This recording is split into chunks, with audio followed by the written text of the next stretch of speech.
just my phone. You can read the comments from there. Okay. I'm fine. I got it. I'm not gonna let them fall out. This has like a little shelf, which helps protect.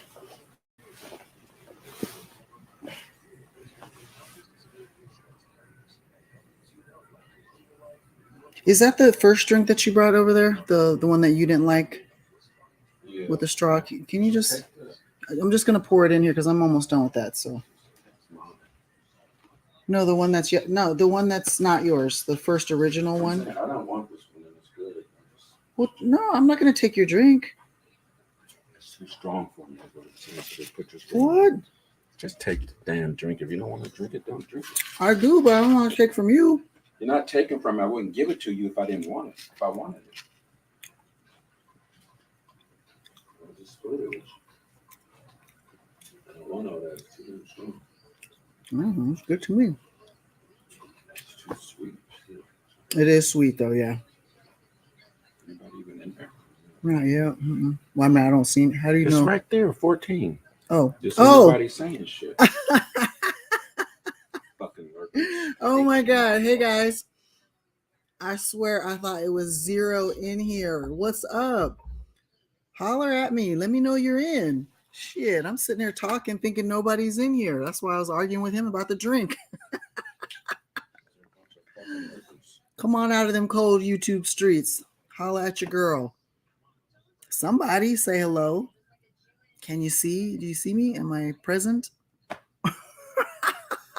I really didn't think anybody was in here. Wow. That is funny. Shout out to everybody who's in, but I'm not saying nothing unless I'm not. I don't have my thing. Does it reflect directly you don't have who's present? Me say hey, right? No, that's what I'm saying, there. It's not on here. That's what I'm saying. No one's commenting. You said hey. Yeah, that's not on there. Delayed. Look, it's delayed. It don't come through right away. Oh, okay. Hey, there's Candy. What's up? Okay. We're on StreamYard, so I guess the comments come on delayed. Sorry about that. I don't see.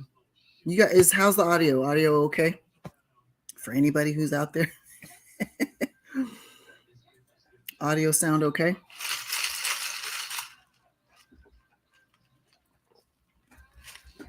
I got a shot of Patron here that I want to drink, but I want to share it with I want to drink it with the Urban Amigos, but nobody's saying anything. Nobody, just me and Candy. Me, Candy, and Derek. That's it.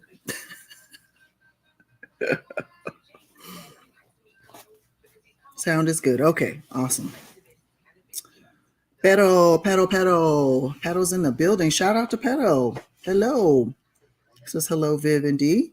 Because tell them to come back on and trying something. Okay, Derek said he's doing something with the technical end, so pardon me if it happens to cut off.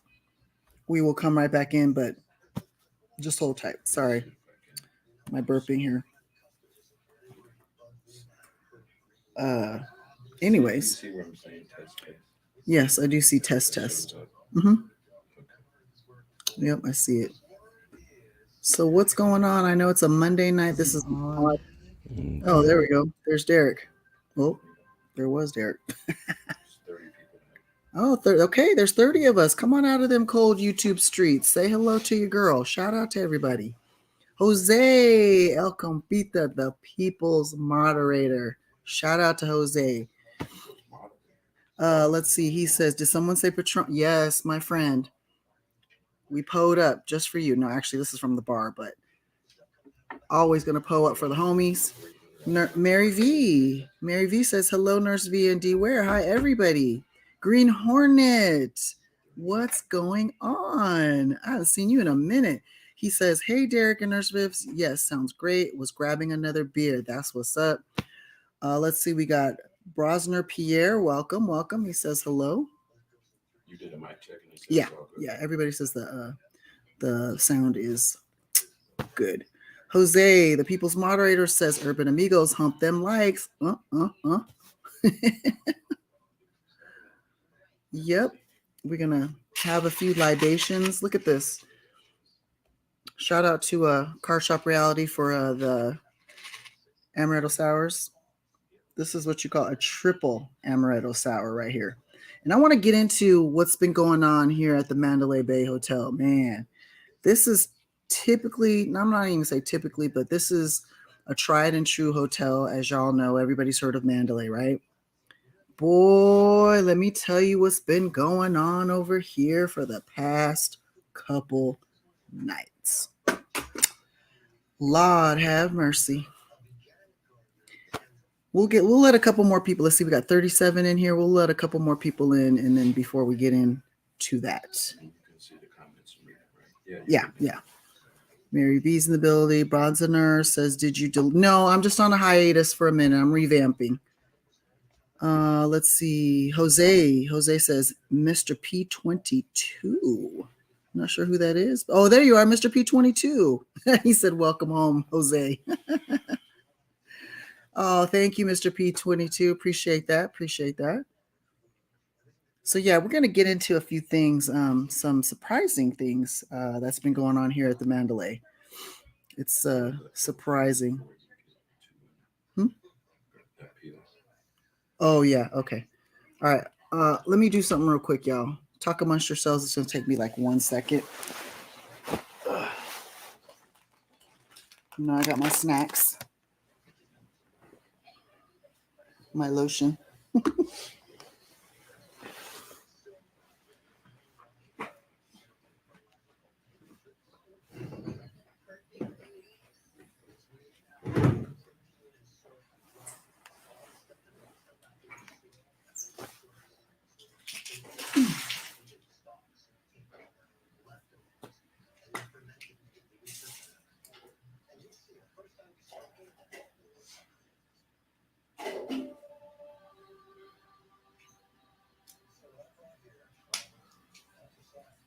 Okay.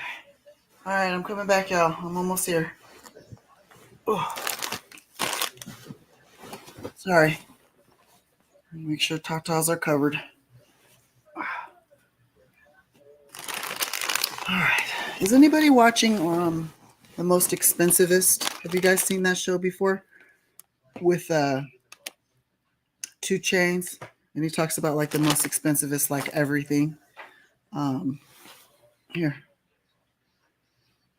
He's like getting into the most expensivest and craziest strains of weed right now. It's on, I don't know what channel this is. Oh, it's on Vice. It's on the Vice channel. Saludos, besos, all that. Let's see. Brian W., shout out to you. He says, what's up from Texas? Getting ready to head home from work. Yes. That is the best time of the shift when you know you only have a little bit to go and you be out them doors. I know that one well. Let's see here. Mr. P22 says, Jose, did you bring cone with you for a flight home? I don't know what that is, but you guys know what you're talking about clearly. So anyway. So, okay. So there's 42 of us in there. Shout out to everybody who's made it in for a little brief. I always say it's going to be a brief pillow talk, and then I end up staying on for hours. So maybe if I do the opposite this time and I say we're not going to be here on, we are going to be on for a long time, I'll cut it short. Jose says, Mr. P22, I sure did. I'm hugging it right now. Okay. I don't even know if I want to know. So, all right, let's get into this. So we have been, Thulsu's in here? Or is that from yesterday, Derek? What do you mean? It says Pillow Talk Tuesday, March 21st with NurseViv and Thulsu. Oh, okay. Well, hopefully he will join us. Actually, we had a pretty good talk morning. Yeah. So as you know, Mr. P22 says best movie to watch is Urban AZ. Yeah, I know, especially when we're on Fremont. It seems like all the time something happens. Anywho, like I was saying, so we've been here since Saturday. And I think what Saturday was maybe the only night, Derek, that everything was normal and functional, right? What do you think?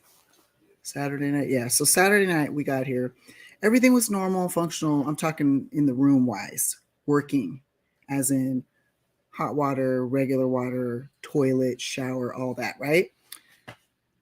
Since then, we haven't had a full day, full night with regular functioning facilities. Apparently, there was a pipe or something that burst in the spa of, I'm assuming when they say spa, they mean like in the, where they do the treatments and all that stuff. So, yeah, now you can imagine there's a bunch of women in here, but there's a bunch of men in here. I mean, just in general, you need water, right? It has just been awful. I mean, absolutely awful. I don't understand that why a big property like this wouldn't have a contingency plan for a busted pipe.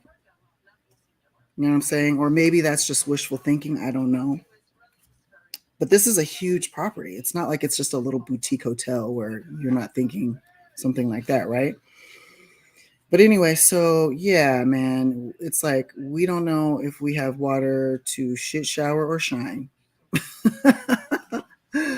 Now, to the hotel's credit, they have been quite, I'm not gonna, well, accommodating to, I wouldn't say accommodating, but they have, indulged us with at least giving us some, food and beverage credit and stuff like that. But when you're on the when you're 50 plus floors up, that's not much a consolation when you got to go pee or you got to go poop, right?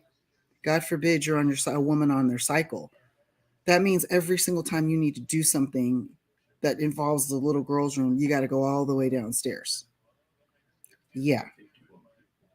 Hey, 51 peoples. Shout out to everybody who's in here, but holla at me. Let me know that you're present. All you got to do is just say, hey, put a little hand up, what's up, Viv? Acknowledge a girl for a hot second. But anyway, so yeah, that's what we've been dealing with for the past few days, and it's just been so inconvenient. I mean, it's just, well, you never know who's watching. So, but for a girl, I mean, guys, maybe it's not that much of a deal breaker for you, but for us women, we come out here, usually we want to, do our makeup and we want to be best dressed, whatnot. And it's hard when you ain't got no water. So, let's see. Let me read some of these comments. Jose says, damn, that sucks. Facts. Pedo says, saludos. Green Hornet says, run that water. If it was a water main break, to shower too. I know, but they cut that shit off, bro. They completely cut it off, like as in when you turn it on, nothing. But like last night and the night before, when you turned it on, like one or the other would just at least have a dribble. But tonight they were like, nah, hell no. Mr. P22 is telling Jose yellow cone was in your check baggage. Well, I think in Southern Cali he can find some yellow cones. That's for sure. They're always doing some damn construction somewhere, right? Larry Benton, welcome. Hello. He says, hey, I'm half asleep listening. Okay, well, that's good. I'll take half. Hey, shout out to Dave. Shut up, Derek. He just gave us a super chat. He says, holla, holla. What's up? Thank you so much, Dave. I appreciate that. Candy T says that really sucks. Indeed. And Green Hornet is agreeing. He says that sucks. Yeah, man. It's just weird. You know what I mean? I mean, luckily I carry a lot of wipes, so I have wipes. Push come to shove, right? But and you can always brush your teeth with bottled water. Push come to shove too, but I don't know. It just is really weird that they haven't come and fixed that stuff with such a. I mean, no, I know, but you think they would have fixed it a little faster because water is essential, right? Well, anyway, I had a regular size amaretto sour. This is probably like a triple. Mm. Oh, so good. We went back to the same bartender that we had last night because he was hooking them up. Excellent. I should have got his name. Just make sure when we come here next time, we get the same one. Mary V says, "Hey, Thulsu's in the building. Welcome back. Welcome back." Mary V says they have an offer to switch over to a different hotel. That's a huge hardship. I know, right? Well, see, that's the thing. I think they don't want to because they're already at a lower occupancy right now. So I don't think that they would even want us to go over to Delano. I wonder if Delano's having that issue. Did they say? Did they say Delano was having that issue? Speaker, that's weird. What? You were coming through here for a minute. Weird. Why wouldn't I? Aren't you listening? No, got something. Oh, okay, my bad. Did they say Delano was having the issue too, or just Mandalay? I don't know, but I would figure they probably wouldn't want us to move. So, let me see here. Hola from Dayton, Ohio. Welcome. That's the home of Confunction and actually a lot of music groups have come out of Dayton. Zap Band. Let's see. Jose Campita says, the way I see it, I would need a different room. Yeah. We would too, but the whole hotel doesn't matter what room you're in, everybody's affected, so. Thulsu says Mandalay Bay is usually really on top of it. One of my favorite on the strip properties. I know, same, me too, but I don't know. Maybe this one really was something out of their control, Anyway, like I was saying, we got lights. Whoa, we got 63 people now. Okay. Cheeto dust. Let's go on ahead and do the shot then. This is a shot of Patron Silver. I'm not a keen fan of the salt, but I do like the lime. Y'all ready? Give me a thumbs up if you're ready for me to take the shot to the head. It's not really a big shot, but I kind of spilled some when I was carrying it and going to the snack bar. So thumbs up if you want me to go ahead and take the shot to the head right now, or should I sip it? Thumbs up to take the shot, or thumbs down to sip it. Let me know. Okay, I see some. Mr. P22 says thumbs up. Mary V says thumbs up. Thulsu says thumbs up. Francis, thumbs up. Candy says thumbs up. Anybody else? Looks like a resounding thumbs up. There's 64 of us in here. Let's make sure to hit that like button. Hump that like, as they say. Larry says thumbs up. Pedro says thumbs up. Very good. Okay. I see a duplicate thumbs up. All right. Let's see, what time is it? Is it 2 a.m? DA came out of the shadows to say thumbs up. Okay. And it is 2 o'clock too. Jose continues to tell us to hump that like. All right. Put a little salt on here. I like the pink salt. You guys ever use the pink salt for cooking? That shit is amazing. It really does bring out the flavor. Dark Brandon came out the shadows. Gave me a thumbs up. Okay, I see you. All right. Toys R Us kid. Hey, how are you? Hello. All right. Well, cheers, Urban Amigos. I'm going to go ahead and take that to the head. Man, I haven't really eaten anything either. See, if debauchery happens, it's all you guys' fault. I'm blaming it on you. Oh, it's 5 a.m. for the East Coasters. Yeah, it is, right. Because of spring forward, fall back. That's how I always remember it. It's the only way I can remember. All right, cheers, everybody. Here's to more good health, more prosperity, more everything, yeah?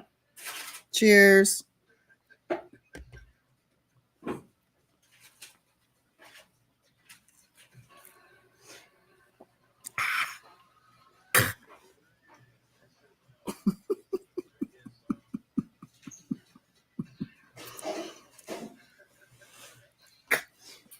Okay. Now that we've got that out of the way, let the debauchery begin, right? Hey, it wouldn't be Vegas without debauchery of some sort. Miss Love says, haha, I don't want you to get sick. I know. I fare better. I'm not gonna lie, I fare better when I do have a little something in my stomach. I mean, I have some M&Ms, but that's not really gonna absorb anything. So you old when you worried about what you ate, what you ate before you drink. Oh my god. So it's only 11 in Hawaii. That's right. You guys are 4 back from the West. Toys R Us says cheers. Cheers. 4 a.m. Candy says in Midwest Chicago. Cheers. Hey, see, it's never saying cheers and saludos is always. It's like universal. It doesn't matter what time. You could be half asleep. Somebody tell me, hey, I'm about to have a shot. I'm about to have a drink. Cheers to you, motherfucker. No matter what time it is, cheers to you. Why not? As long as you ain't hurting anybody, right? Oh my God. I am like so glad to see you guys. It is 68 of us. Look at that. Green Hornet says, you have the puffs. I would destroy it back. I know. It is so like, I would say this is like a childish snack, but really, we all still love them, huh? Now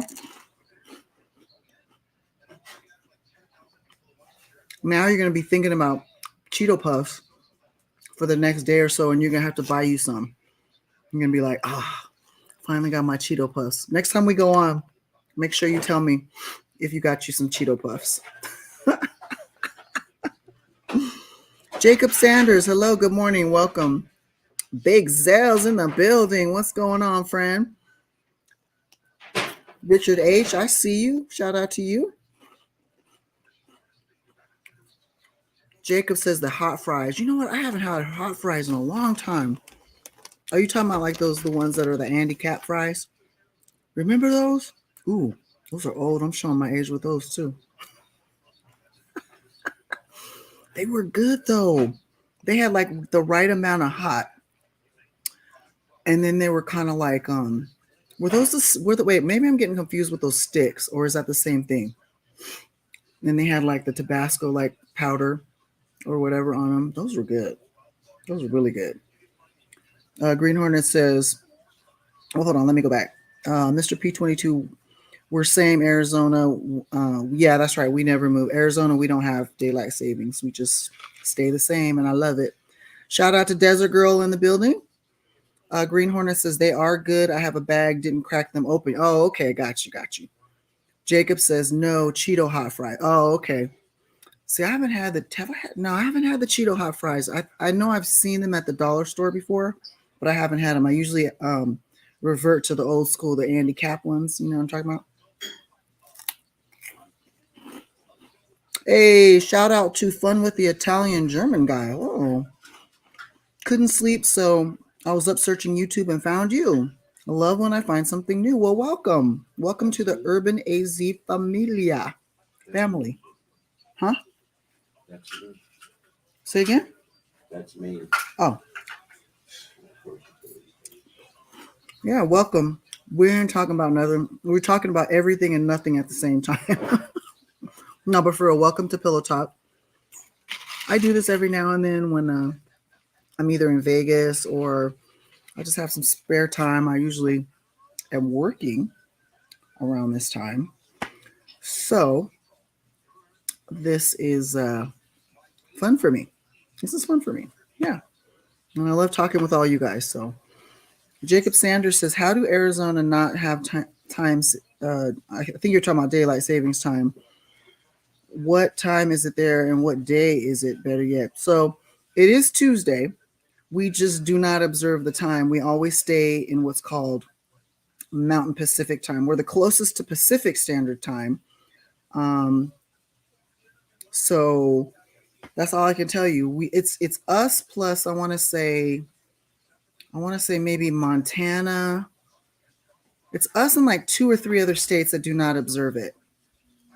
So I like it because that way you don't have to worry about, oh, did I set my clock? Because there have been plenty of people, I remember when I lived in California, who have missed work or whatever because they completely forgot that there was daylight savings time. So Let's see here. What else? Mr. P22 chip good for.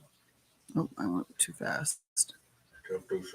For graveyard ship. Yeah, I know. See, that's the thing though. When you work graveyard ship, you do start snacking a lot. Like huh? Okay. I literally, because I'm on my feet almost my entire shift, I just grab whatever looks good and sounds good. All right, let me catch up on you guys' comments. Fun with the Italian German guy says I work nights, also probably why I can't sleep. First night off after the weekend. Oh yeah. Yep. Thulsu says, have you hit any strip clubs in Vegas recently? I have not. However, one person I used to talk to regarding that, because they're like a security guard at some club or whatever, said that Starlight, is it called Starlight? I don't remember what it was, but it's the one that's real big and they have like buses that go there. Do you guys know what I'm talking about? Is it called Starlight? Starfire? I forget, because the adult store is over by there. You know what I'm talking about? You don't know what I'm talking about. Oh yeah, okay. He can't hear. He's watching. Thulsu, the link's in there if you want to get in. Oh, Thulsu, the link is if you want to get in there. Forgot. If you want to join in on the combo before we start really chopping it up, you can jump in if you'd like. It says you're supposed to be in there. So. Oh yeah, we still have your name on there. Let's see. Let's catch up here. Candy says, same here today is my Friday. Oh, good.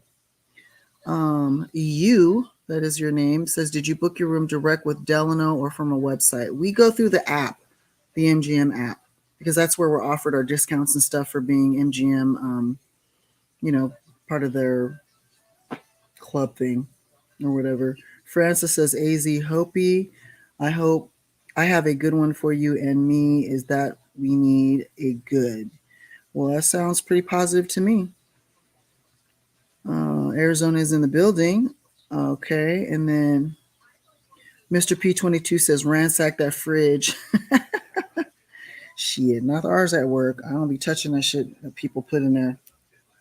I always bring my own snacks. I like the desserts that they have at my facility. They got some because they're made like every day. So they're very fresh and they're good, but sometimes that food, they don't season it right because it's for most of the people in there are like elderly. So elderly people don't like overly seasoned food, or you know what I'm saying, because their taste buds. So I don't dig the food there. I mean, it's gourmet. I mean, they be having like lobster and all kinds of stuff, but the shit just don't be seasoned, and I can't. Nope. Jacob says, I'm going to go base on Navajo time when I think of Arizona, and they say is 3:11. You says, booking through that way, you get the best rates. Yes. And then also he says, you also get considered for any upgrades that way direct to. Well, they have exclusive offers for people depending upon what tier you're in. Like if you're platinum, if you're noir, if you're pearl, all that's gold and all that stuff. And then the discounts that you get are based upon your casino play and then also how much you stay and how much you spend. So it's all wrapped into there, but we always end up asking, for a discount once we get here anyway, because you never know. Depends upon who you talk to at the front desk, because some people are cool, some people aren't. Thulsu, you are in the building. Are you you want to do a little test of audio test real quick? Yeah, how's it going? Thanks for having me back. Okay. Oh wait. Let me hit your mic thing. Let me unmute you. Hang on. Can't unmute guest. Oh, you have to unmute yourself. Sorry, my bad. Now go ahead and try again. Yeah, it's fine. How's this sound? No, we still can't hear him. Oh, maybe it's just the volume is low. I don't hear him. Do you hear yourself? No. Oh, I need to unmute myself. Everybody else should hear him. Oh, okay. Maybe I need to unmute myself. No, you guys can hear me obviously, but maybe I need to put the volume up. Hold on, guys. Chat can let us know if they can hear me. Is the water running? The I don't water's think running. so. Oh, the water turned on, guys. Nice. All right, let me get it to where I can hear him too. Oh, maybe because it says headphones. Oh, it's coming through here. I didn't click. I know. I don't want to mess with this right now. Okay. Just listen through your phone or something. Okay. Hold on. I don't want to mess with the settings. That might cut this shit off. Yeah. I'll just get my phone. That's fine. Hold on. Settings. No, hold on, everybody. Just a little technical difficulty, but We- you guys can still hear If me. we So. cut off, we cut off. We cut off. Sorry. No, it's not real test audio. I'm retesting right now, so let me know if you can hear me.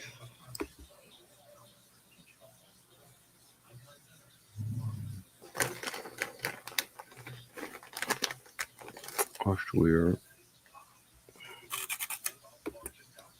I don't know why it's not coming through there. Because it's mic shit. Okay, let me grab my phone. Hold on. Now, if I take the mic out, it can go to regular mic. I'll just keep Yeah, testing take it that way, just to see if it ever works. Okay, this is. it. Okay. But it's not going to use this mic.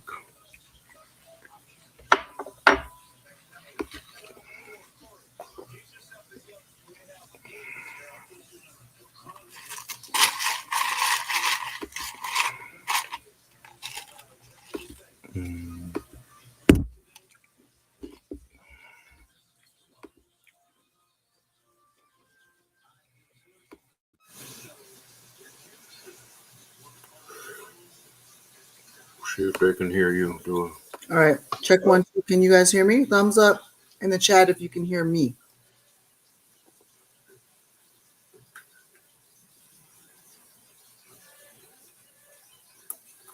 Thumbs up if you can hear me. Anybody? It's delayed. It's delayed. Maybe not. That's delayed. Oh, okay. Here we go. You guys can hear me. Okay. All right. I'm going to grab my phone. Thumbs up. Okay. They can hear me. I just can't hear myself or Thulsu, Thulsu. say something. Yeah, Thulsu, say something. All right. Say something. Say something. If you can hear me, just Turn it up then. I don't know, put a thumbs down. Just joking. Chris says good. Shout out to Chris. Keep talking, Thulsu. You like to talk. That's true. All right, so let's see. What's some random thing I can say? I can grab my phone. Strip clubs, massage parlors, hotels. I think Oh, it has there we something go. to do with that That headphone. looks like you guys can hear me. The icon with the headphones. See if you can switch that to Sweet. the little icon to like regular. What icon? Put it back on the. Click that speaker. Okay, see how it has a headphone? Mm-hmm. Click on that and see if you can switch it to speakers. Say something again, Thulsu. So hopefully I don't sound like a robot. Oh, Hopefully I sound like a human being this time. okay. And hopefully it I don't comes know. in I'm gonna pretty get my clear. phone so that way I can hear. But it looks like people in chat can hear me. That's good, at least. All right, hold on. What song do you want me to hear? Oh, there we go. Okay, I can hear you. Now I can Okay, hear there you. we go. Now we're Thank back. goodness. They wanted me to sing, and for a second I was going to have to belt out a tune, so you're spared. I know you were like, what song? Just name it. All right, now we're back on. We're on. Okay. Sorry about that, guys. So now that we can all hear each other, I will formally again greet all 64 of us in here. Welcome to Pillow Talk tonight. I don't know how long we're going to be on here. Every time I say we're not going to be on long, we always end up being on here long. So get your snacks, get under your blankets, get your pillows. I got my Cheetos. I got my extra large amaretto sour with extra cherries. And we are ready to go. Thulsu, you drinking anything or are you just freestyling? I'm staying sober tonight, so I got my water next to me. Okay, there's nothing wrong with that. Stay hydrated, everybody. Even if you have water, saludos, cheers. Kampai to everybody. Let me see. Let's catch up here. All right, just singing the song. Can you imagine all of us in one room? That would be a lot of people. Yeah, it would be some serious body heat, that's for sure. Jacob says you can't hear me. I'm literally, well, I would hope not. We don't want to hear any screaming. We want to keep it at a low roar, right? Mr. P22, don't worry. We're going to hold it down for you. Thulsu, what were we talking about last night that was pretty interesting? That was in the... I know we were talking about like some kind of mundane things, but then we did start talking about some stuff that was in the sexual realm, so to speak. What was that? You remember? We covered a lot. I know we covered a lot to do with just men and women's proclivity towards sex and Oh, sort yeah, of what yeah. we like, what we find attractive. Right. Yeah. Because I think So- at one time I was asking you, like, if we were talking about like breasts. We were just talking about breasts because I was like, okay, I've seen. Oh, no, I think, well, yeah, we were talking about breasts. And remember, I was telling you, I've seen like the ones who have those, they go overseas and they Yeah, get like those balloons. extra large. What, I guess now that there's more people in here, I can ask the fellas, what is the Sapphire. Thank you, Big Zell, real quick. Yes, the name of the club is Sapphire. That's right. Oh, that's I a would like to big go there. one. Have you been there? Has anybody I been have, there? yeah. It's a huge club, one of the biggest, I think. In the world. Yeah, okay. Yeah, I want to go. I still haven't been there yet, but anyway, we'll get back to that in a minute. So, what is the attraction of these breasts? I mean, because like me, I'm like a triple D, okay? And compared to these chicks, they're like, that's got to be like a Z or something. I mean, they're that cartoonish, but what is it about those? I mean, obviously they're making money off of them in some way, shape, or form. But what is it that is turning men on about that big? I think it's, well, I'll say that from men I've known who are into that, it's almost like you call almost, it sounds demeaning, but it's almost like sort of a bimbo fetish, if that makes sense, where is almost like their body is like specifically tailor made for sex. You know, I mean, it's like all this exaggerated proportions. It just seems very, very sexualized. So I think that's part of the fantasy for a lot of guys who love the huge over the top breasts. It's just, it's unique. It's like pure walking sex. And some women have that. Some women have that energy or that appearance where, you know, even if a woman is just conventionally attractive or nice looking, they don't have like that strong sexual energy and attraction or appearance, but that exaggerated features, the ass, the breast, it's almost like a it's almost like pure debauchery. You know, it's like it's just kind of excess, and and men love excess. Yeah, because it's like, because at that size too, I have also noticed that there's no nipple because the skin is stretched so far, you know, and so tight. They either have to get a surgically created nipple where it's not like the normal natural, or there's none. All you see is like just like an areola. Again, I think that even may be a stretched thing, but it's just stretched. So it's just like, it's just skin. You know what I mean? It's just skin. So it's like, I've had dances from women who had those sort of exaggerated proportions where the breasts were so big that they kind of, like you said, the nipples sort of get lost in it. For me personally, it's not my thing. It doesn't feel that great. But I remember recently I was at a strip club where one of the girls had sort of those features, and she came up to me, as many of them do, and I was like, "Oh, I'm not, really interested. I'm just kind of being kind and just talking a little bit, but I wasn't really interested."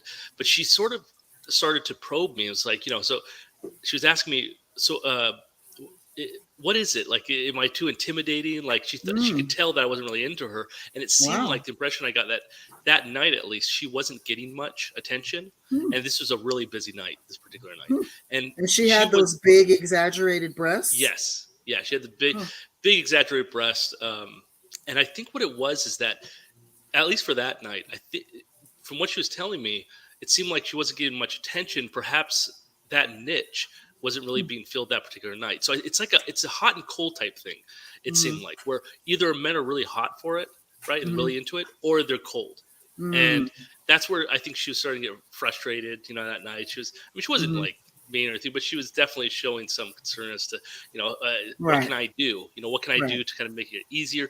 I think she interpreted it as if she felt she was coming off as too intimidating because of her looks, and it was overbearing perhaps. And by comparison, And that night at that particular strip club I was at, Mm. most of the girls, I would say, were a bit smaller, a little more petite Huh. and more slender. So by contrast, if she was in a club, I've been to other clubs where they tended to be more heavier. She Mhm. might have done better, perhaps. But I think in competition with girls who were young and slender, it perhaps, again, didn't attract the audience she was looking for. Hmm. Okay, let's go to some of these comments. Big Cell said, yes, I've been a few times. It is the biggest in America. Wow, okay. World Rewind, shout out to World Rewind is in the building. Everybody wants to feel like they're dating a Kardashian. I mean, they're beautiful girls. I mean, I'm not going to lie for that. Big Zell says, I don't like that. It's cartoonish. It's a novelty. Yep, that's right along the lines of what Thulsu was saying. Jacob says, I guess we can't be honest here. Actually, you can. You can say what your opinion is. I don't, everybody's opinion is going to be different. So let me see here. Jose is telling World Rewind hello. World Rewind says it's a Jessica Rabbit type fetish. I'd agree with that. Very exaggerated feature. Hello, by the way. Jacob Sanders says, there's your answer. It's people that go to the strip clubs. Let's see.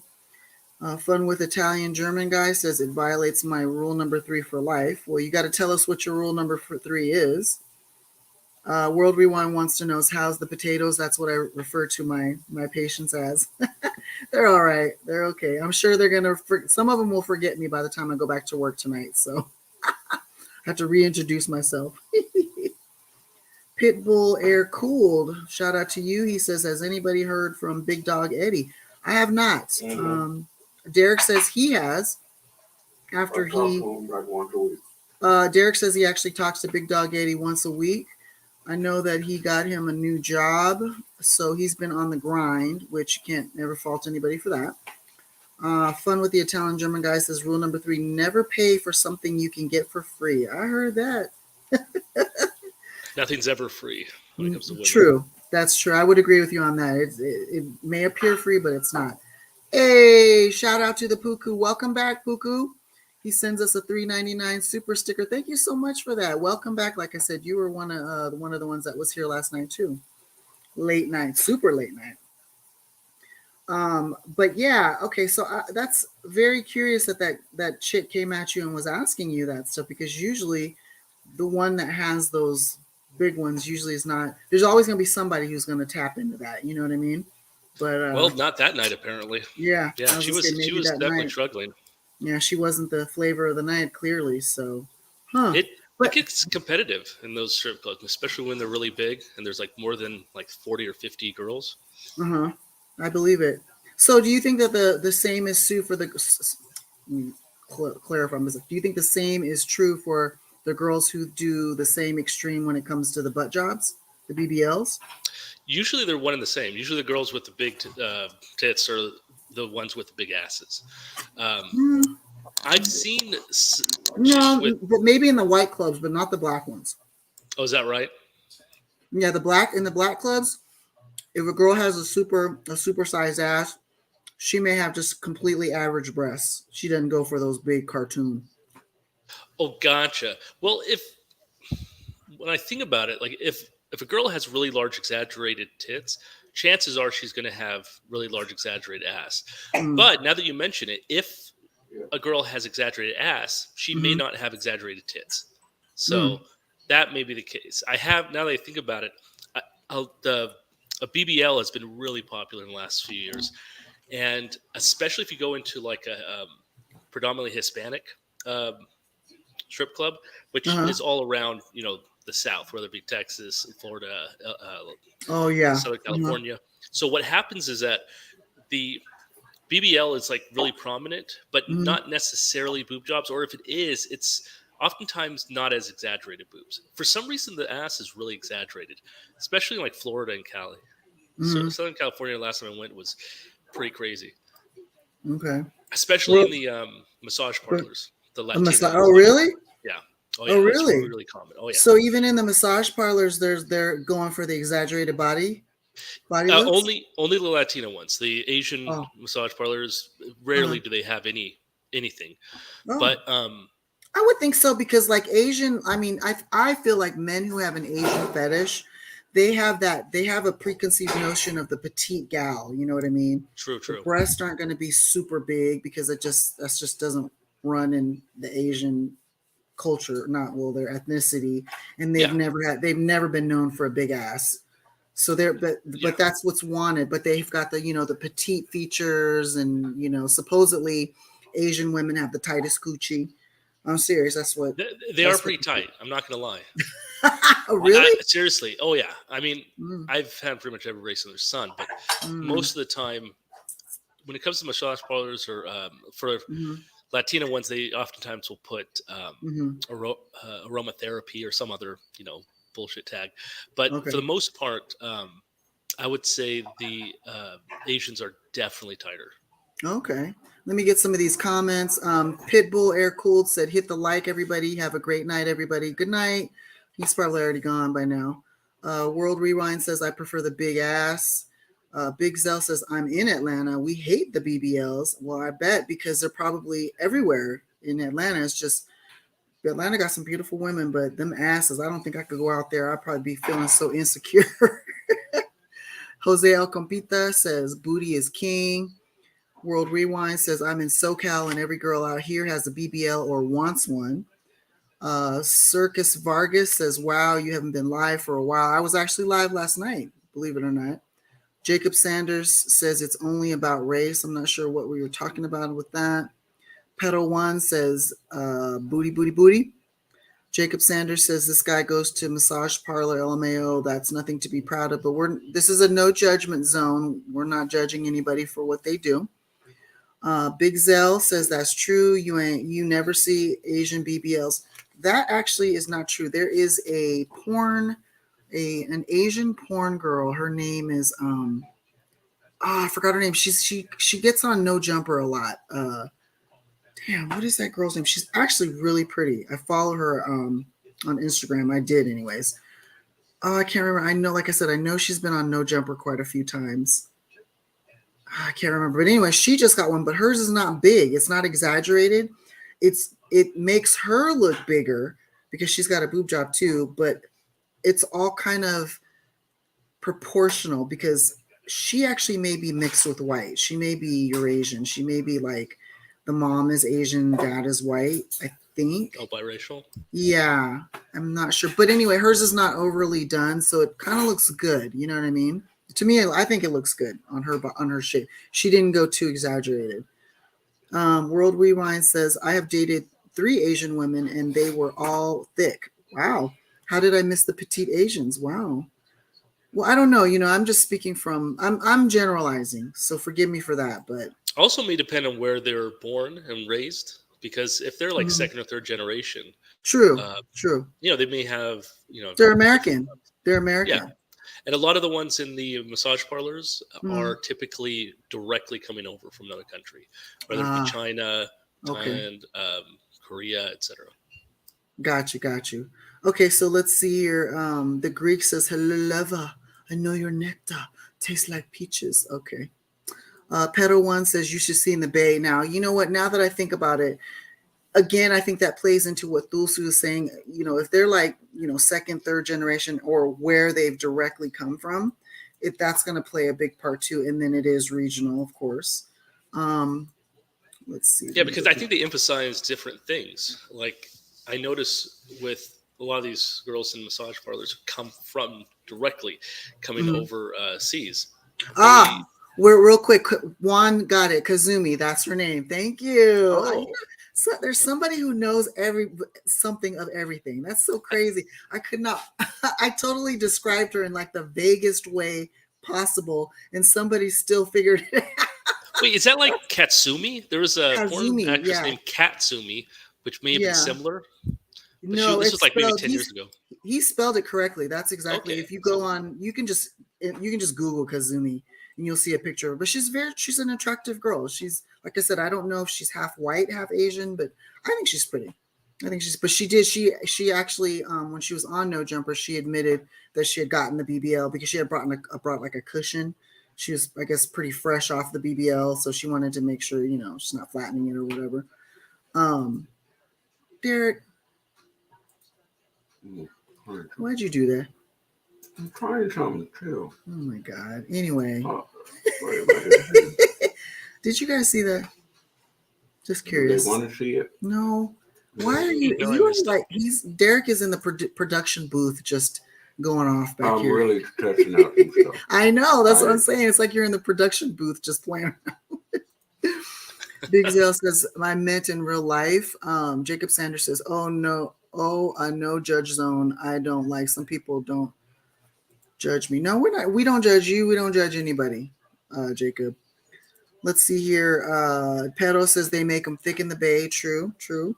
World Rewind says, yes, I dated an Asian woman living in Mexican neighborhoods. Oh, okay. Right. Desert Girl says, yay, won. Fun with the Italian German guy says, seen it.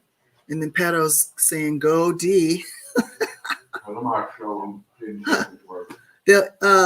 We have some exclusive members only footage. And Derek said that he's going to show you guys like 10 seconds worth. That's not going to be the only thing in the member section, so don't think that at all.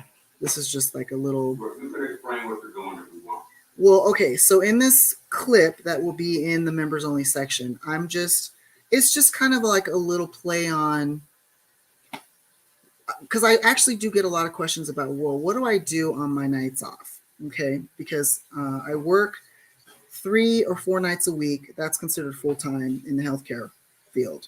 But what do I do on those other nights off? Much of the time I am sleeping, but the rest of the time I do normal person shit. So this is just a kind of a little twist, a little play on my normal shit. So anyways, back to what we were talking about. Big Zell says, much love to the Thai girls. Yeah, Thai women are beautiful, and Thai mixed women are just gorgeous. Oh my gosh. I have never seen women mixed like with white or black I feel like they are one of the ones that come Good out. night, NurseViv here, and I get a lot of questions about what do I actually do on my nights off. But hey, real quick, this is content you're only going to see if you're a VIP member. So thank you so much for signing up. All right, back to my story. What do I actually do on my nights off? Well, guess what? I do what everybody else does. Clean. All right. There you have it. That's cute little. Nice. That's what I was saying. I don't know how to segue that. I don't need to. That speaks for itself. I asked you to put them on. No. I'm just saying I don't know how to segue from that back into the conversation. But anyways, good morning. Good morning, Mark Anthony. Well, I know how to segue. If you want to find, at least from my experience, if you're really into BBL, bimbo, kind of like large breast, that type of fetish stuff, I tell you Tijuana is the place to go. There's a lot of that there. You mean for like a surgery? Oh yeah. Well, not just surgery. I mean to just find chicks. If you want, you can, like I said, you can still find in the Latina massage parlors in the United States. But if you just go down to Tijuana, it's just like a buffet of women with BBL, breasts, everything. So yeah, I mean, they have a lot of other stuff too. I was going to say a lot of people go down there for I know a really good friend of mine. She goes down there for any type of dental work. She's been going there for years. I'm talking like over 30 years. She's been going specifically to Tijuana. I mean, she has her dentist. I mean, it's basically her dentist is down there, and he actually lives here. He's Hispanic American. He's Mexican American, but his practice is strictly in Tijuana, but he lives across the border. Yep. And he offers all his services, I'm not going to say at a discount price, but they're obviously going to be cheaper than here in the United States. And she's been going to him for like forever. So, yeah, it's become more and more popular. Not just obviously dental and cosmetic surgery, but other types of surgery. It's just cheaper overall. There's less insurance costs, less overhaul. It's just probably a better practice in general. But again, taking a risk, obviously. But right. I mean, she, I think she's more of the exception to the rule. She just happened to find somebody that was good, and she's, stuck with them. And like I said, he does live here. So he just, all the reasons you just said, his overhead costs are going to be a lot less expense because everything's cheaper there across the border. Yep. So, okay, let me catch some of these comments real quick. We've got Big Zell said, yo, I thought somebody hacked the stream. I know, right? Circus Vargas says, clean, clean, clean. World Rewind says, we all feel a little closer to NurseViv now, huh? Mark Anthony's talking to Jose and he says, amigo, I just got back home. How about you? And then Jacob says, no, that's no BBL. Pedal says, I need my lady to clean like you. Just tell her, man. Tell her, hey, put on these, man. I got to see something. I'm trying to see something real quick. World Rewind says, I got aunties that go to Tijuana for the real medicine. Oh, yeah. Yeah. You can get stuff that you need here in the United States with a prescription. You can get over there without, which I don't understand that sometimes, but okay. Let's see. NurseViv says, nice artwork on the pants. Jose Compita says, D, where I've been going on over 24. Oh, you need to go to sleep, Jose. That's not good. West T says, Urban AZ fam, good to see you in out them cold YouTube streets. Happy 1 year anniversary. Thank you. From Whack Canada. Derek does always say it's whack, huh? The Puku, thank you so much for that super sticker. Nurse Viv, are you putting up any more videos? Yes, we will. We've got quite a few more videos that are getting produced right now and will be, actually there's a couple ready to go. So stay tuned for that. Let's see what else. You've got people talking back and forth amongst themselves. Okay, I think we're caught up. All right, back to the conversation. So do we think that the BBL, is that like the surgery that we think we're going to just, well, not think, but we're going to see nationwide regardless, or do we still think it's breasts? No, it's definitely BBL right now. Breasts, I mean, you'll never lose attraction to breasts, obviously, but right now BBL is definitely more popular. I think just purely aesthetically, it's much more mainstream and also very, sexually pleasing. Is very arousing. So what I'm noticing is that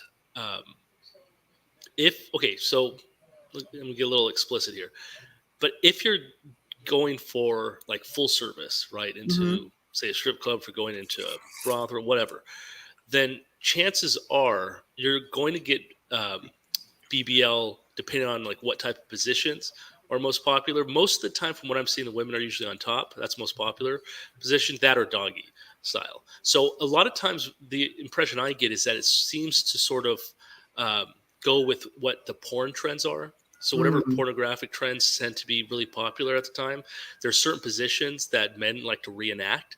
And so I noticed that a lot of girls sort of like, and it depends also on the girl. Like, no joke. Some of them can be kind of lazy. And what I mean by that is they just kind of want to sit back while the men do it. But sometimes a guy wants the girl, to put in the work and to be, kind of riding up on top. So it really depends on what you're doing. The BBL, though, really, I think appeals to certain positions more than, say, like tits. Like I rarely see, for example, tit jobs being offered at all. Like most of the time, it's either going to be reverse cowgirl or doggy style. That's most prominent. Right. Real quick, it says Jacob wanted to know, is this what the channel is all about? Actually, no. Had you encountered us yesterday, you would have basically got a smorgasbord of current events, of everything that you'd see on your local news to the national news to the flavor of the day that we had for dinner last night. So you just happened to come across this portion of Pillow Talk where we are talking about this for the moment. And then let's see here. We got some more comments. Desert Girl says Jacob Sanders, probably. This guy talks about sex all the time. No, not really. Those who can get started on politics and keep on going. Trust me, trust us. We all know. All the OGs know, right? We know. Let me see here. Derek says we got comp $350 in food and beverage. Yes, that's true, for our troubles, for all the lack of water and flushing that we've missed out on thus far. Dangerous Darren, welcome. Shout out to you. He says, all I'm saying is I'm from Newcastle, England. Well, shout out to Newcastle, England. And I've just come across this live, and damn, you girl are fit. Well, thank you. Like I said, shout out to you all the way in England. Mr. P22 is cheering Derek on, talking about, go ahead, Derek, where about that. Jacob says, Jew people. I'm not sure. I'm not Jewish. However, there may be some. I don't know. World Rewind says, so damn, I missed the UFO talk last night. Indeed, you did. Indeed. Fun with Italian guy says, what type of nursing do you do? I do, right now I'm in long-term care. I'm considered like what you would call a medical surgical type of nurse. I don't have a specialty as of right now. Let's see here. And then Jacob Sanders is just throwing in stuff that I don't know that we're not talking about. So, all right. Anyways, I think I've caught up. Anyways, am I an RN? Now I'm a licensed practical nurse. I'm working on my RN at the moment. Okay, let's see what else. Anything else? Did I miss anybody? Hopefully I didn't miss anybody's comments because it's kind of hard to interact and talk at the same time and read the comments. But real quick, there's 60 of us in here. Please, if you can, either on your way out or right now, if you can remember to please hump that like, hit that like button. It does help the channel. It does help the algorithm keep us going, so Fun with the Italian guy says, keep going. You can do it. Amen. Got to keep going. Got to keep going. But I don't want to be a nurse practitioner though. That just, you're not, the money difference in money is not that much. So Thulsu, West T says, Thulsu, you sound like my old philosophy, sex and love professor. Wow. Sex and love? That probably was an interesting class. Let's see here. Derek and Jose are talking amongst themselves. But anyways, so we were talking about regionally. You think that it is regional, and then also depends upon the flavor of the month in terms of what's popular sexually or whatever. Because I've asked Derek that. I've been like, so what is the appeal of, like, you'll see women like clapping their ass or even twerking. And is it because like you guys as men that's what you're envisioning or what you see when you're hitting it doggy style? Is that what the appeal is? I think because pornography is so prevalent in our culture, men tend to see and have learned to see sex from those types of positions and from those types of perspectives. So I think what happens is we want to reenact those things which we see in pornography, which, again, in reality, and you learn this as a guy, when you're young, you don't realize, but as you get older, you get more experience, you realize the actual act of sex isn't like, pornography. And certainly, different positions can have different feelings, but when you just watch it and if a guy's just jerking off, for example, to a position and to a woman, they like the look of it, right? The aesthetic appeal of that position. But when you actually reenact it, it may have a different sensation. So that's what they're appealing to. And a lot of these strippers, a lot of these sex workers and massage parlors and such, a lot of them are appealing to either men who are experienced, like who are married or have had sex, or just have not experienced that type of sexual lifestyle. So many of them are very ignorant of it, and so they want to reenact it and try it out. Got you. Okay, shout out to the Puku. Hey, thank you so much for that super chat. He says that video is fire. NurseViv can't wait for the others. Well, I can't wait to show you guys. We've got, like I said, a lot of footage that's coming down the pipes. So definitely, if you haven't hit that membership, if you can, hit the membership. If you can't, well, I know you're supporting me in spirit. I hope. I don't know. Derek says he has a long day tomorrow, so he will be going to bed soon. Derek also says, got to play the rest of the video, then I'm out. World Rewind says that that type of stuff is just common entertainment nowadays. I know. It's like that kind of stuff has gotten so much into the mainstream, it seems like, that when you see somebody twerking, or even when people go live and stuff like that, it's no longer like a shock. The shock factor is completely gone.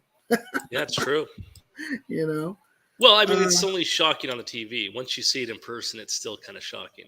Right. I still see a lot of guys in the club or elsewhere who still look kind of shy and timid and sort of overwhelmed by it. Really? Oh yeah. I mean, they know mean- what they're in there for, so why? I don't know why they would act Yeah, like but that. I think guys, especially when it's their first time going in and they haven't been for a long time, they kind of go through some mental gymnastics. This is my own personal belief, Mm. and so we kind of convinced ourselves that we're not okay. I think what we're trying to do is reconcile the fact that we're in a strip club and that we're having to get it. You know, I mean, there's a little bit of guilt, perhaps, whether it be from, you know, family upbringing, what have you, or even just guilt of having to go to a strip club in the first place. And so there's that apprehension about, you know, why am I doing this? What am I here? And so once, you know, you get over time, you get that kind of wears off, but Mm. you see it a lot in the men's faces. Like every time I go and there's a bunch of men, you can tell, especially the younger guys, when they're in there, they Mm. have that look, almost a fear and trepidation. Right, like. Let me see here. Desert Girl says, "Can we see Thulsu?" I think Thulsu is good being anonymous. I don't know. It's up to him, you know. Oh, looks like we're getting cut into for a moment here. Let's see. It's the dirtiest, I think. Rinsing off my little Fabuloso. Got to keep the house smelling good. Mopping a little bit more in front of my other fridge. Yes, I've got 2 He's so fridges. But then nasty. I take a minute out and I'm like, maybe I should give up my nursing license and just start a housekeeping business, because let me tell you something, it's much easier than lifting patients all night. That's it. I'm out.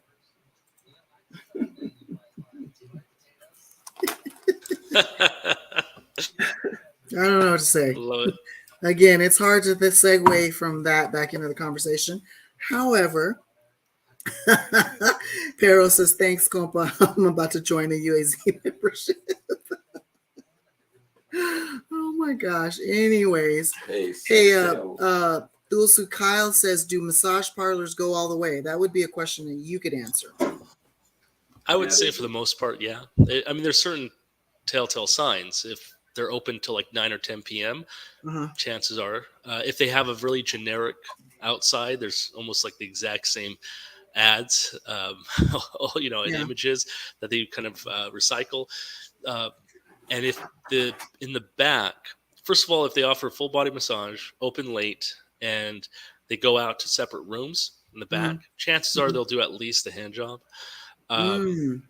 I mean, you can check online if you want, like, ideas of how many reviews there are done on certain websites that offer reviews. But in general, I mean, I've just gone on reconnaissance for fun and just went to different places, and you can tell that they're willing to do something. They're very forward. They usually come up and sort of touch you, like, "Oh, how can we help you?" You know, they're very forward. Mhm. And even the ones that won't go full service will Mhm. oftentimes at least do, like, again, a hand job. Hand job. Yeah. Yeah. So how do they segue into that? Like because they are offering and giving a body massage, I'm assuming, right? Yeah. So most of the time, Do now they wait for the guy to have an erection and then kind of go from there, or do they? not really. No. Usually, okay. So it is a little different depending on whether it's an Asian massage parlor or a Latino massage parlor, but there are some Mhm. similarities. For Asian, typically you're going to start on your stomach, Mhm. and usually you'll do about a half hour, right? And for the first maybe 10 minutes or so, they'll just do your back, right? Oftentimes they're absolutely horrible at it, so you can kind of tell. This is where you Oh, get your first indication. Are they okay. barely touching you? Mhm. Or what oftentimes happens, especially if they're more forward, they'll start mostly on your legs and kind of move up your thighs, and they'll be very, very forward. I Um, see. and then on the flip, Mhm. where you flip over and go into your back, that's when Mhm. um, they'll usually start massaging your thighs, and then they'll look at you like, "Oh, would you like more?" They'll kind of like nod and kind of hint at it. So that's Ah, usually how it okay. goes. Okay, Yeah, so they'll kind of test the water a little bit, take your temperature, maybe move up in that exactly. little thigh area a little bit, and just kind of And the thing is, I've noticed especially with certain Latino massage parlors that have been uh-huh. hit, depending on the region, like if they've been hit with a lot of raids recently within the last Yeah, year or so, yeah. then sometimes they'll be more cautious. And so, for example, I went to one Latino massage parlor where, um, you know, I was just doing everything normal, but Mhm. she was expecting me to actually initiate by touching her, which I tend not to do because I don't want to Oh, initiate because that could, you know, right. be seen as, I usually wait for them to give a clear signal. So Let's see. that particular time, they were very cautious, right? Uh-huh. So if they're on edge, they may not be as forward, in which Right. case you would have to be the one, you'd have to take a risk.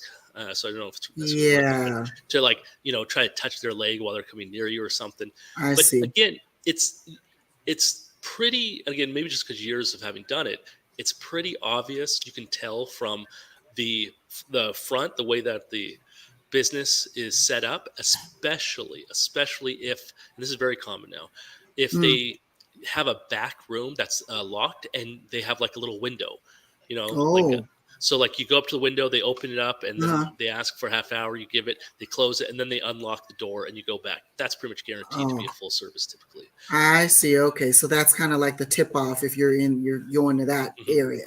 Oh yeah, especially the Specific. Latino ones. Yeah, Oh, if it's like an okay. aromatherapy and Uh-huh. they have a locked back room, yeah, Mhm. they're going to be doing some stuff. Nice. Okay. Huh. Now let me catch up on these comments. Big Zell had said I got hacked again. World Rewind said everyone just went into landscape mode. Westy said, "Good looking out, D." Fun with German Italian guy says, "Thanks for doing what you do in your career." Well, thank you. I appreciate everybody's support. That's for sure. Let's see here. Westy said, "Didn't have the common courtesy." Kyle asked Thulsu, "What's the play on dropping a condom?" Usually they provide. They provide I that. don't Okay. bring anything. Yeah. Gotcha. Zach B's in the building. Wait, this guy pays for action but wants a partner to be upfront about interest. I'm confused. I don't know. How do you feel about that? What's the question exactly? He says, wait, this guy pays for action but wants a partner to be upfront about interest. I'm confused. I'm not sure what that means. A partner upfront about interest. Like I want a girl to be interested in me. You mean You're full of shit. Okay, well, I don't know. Zach, get a little bit clearer about that because I'm not sure either. But Derek is saying, in other words, he thinks you're full of shit, but I don't know. World Rewind says, I think Urban AZ needs to send Jose El Campita undercover into one of those massage parlors for informational purposes only. Hey, should give us a review. Honestly, that would be kind of fun. Well, I know Jose says, hey, I agree. Test some of my theories, Jose. Yeah, See, there you go. see if There it you works go. out. Okay. Zach okay. Zach comes back and he says, you said in the last stream you want your girl to be up front. Are you talking about last night or are you talking about some other stream? Or which one are we talking about? Are you talking about dating or just like in general? negotiating for extras? Oh, so he says you said last stream you want your girl to be upfront and needs to share the same interests. He said yes, so he must be talking about like last night. Maybe he's referring to the like extras at a strip club, like negotiating it. Well, I know last night we were talking about how extras. Okay. Yeah, like remember like Yeah. we were talking about in order to pick a partner, you guys need to have like the same commonalities or something like that. Sure. No. So the strip club scene is going to be different from the massage parlor scene. So if you're in a strip club and you want to get extras, yes, before you go into the VIP room, you need to negotiate and know what you're getting into and paying for, right? But if you're talking about the massage parlor scene, that has its own sort of unspoken procedures. So if you go into a massage parlor, aromatherapy, again, either Asian or Latina, you're going to go through the motions of, the initial sort of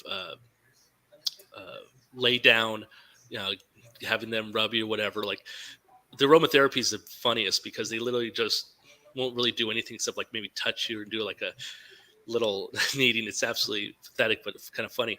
And then on the flip is when you negotiate. So usually you have to, it's just a different procedure. Because remember, for a massage parlor, you've already paid the house, usually like anywhere from $40 to $60 for typically a half hour. Okay. And so you're already paid for the time. You don't need to worry about VIP. But in a massage parlor, you have to pay for typically around 15 to 30 minutes, and it can be kind of expensive. So you want to negotiate before you go back there. Okay, I see. Let's see here. Desert Girl says, how does Thulsu know so much about massage parlors and strip clubs? Is he in the industry? Well, I mean, he he's already, those of us who know, he has said that he does peruse these places. And again, this is a no judgment zone. We're not judging anybody, because he's definitely not the first, nor will he be the last. And I honestly think this kind of information is fascinating. Whether or not I agree with it or not, it doesn't matter. It's still interesting to me. I'm sure there's women who do the same too. You know what I'm saying? Because women now are very upfront about their sexuality, and they like that shit too. Have you seen that, Thulsu? Have you seen women going back to the champagne room, or even in the massage parlors? I will see women entering in with other men, or with other girls, like in groups. Uh-huh. Certainly not solo though. Keep talking.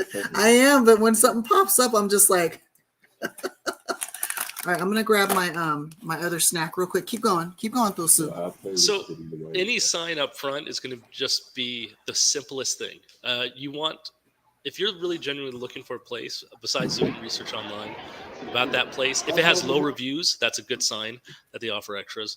If it's the most generic looking outside, if it just says massage, right, and open, and it has like an incredibly generic sort of ad picture up front, that's another sign. And like I said, if it's locked and they keep the back locked and have rooms in the back, that's another sign. But yeah, in any place that's open until like 9 or 10 p.m. is probably going to have some extras. Okay, I'm and back. stay away from any like chains. Like what's that one massage chain? I forget the Massage name. Envy. Yeah, there we go. Yeah, that's definitely does not offer extras. So I just grabbed my little snack for anybody who's curious. It's just a little sandwich that they have in the. They just put them out, so I don't know. They weren't sitting out there all day long. As you can see here, this was from Super Bowl weekend. We went to Stripathon that Uncle Terry had going on in one of the bigger venues in Phoenix. And this was early in the night. You see that? Yeah, this was early in the. No, this was at the end of the night. This is when the girls were. They were supposed to be going to just put their stuff up and then coming back to count the money. Some of them were. Well, there's me right there. I'm just kind of tagging along in the back. But as you can see right here, there is like the money from the night. I don't know how they ended up splitting all that. Well, I can't even say all that. It wasn't like the most profitable night. It didn't seem like it. I don't know. Obviously I didn't count it all, but it's funny.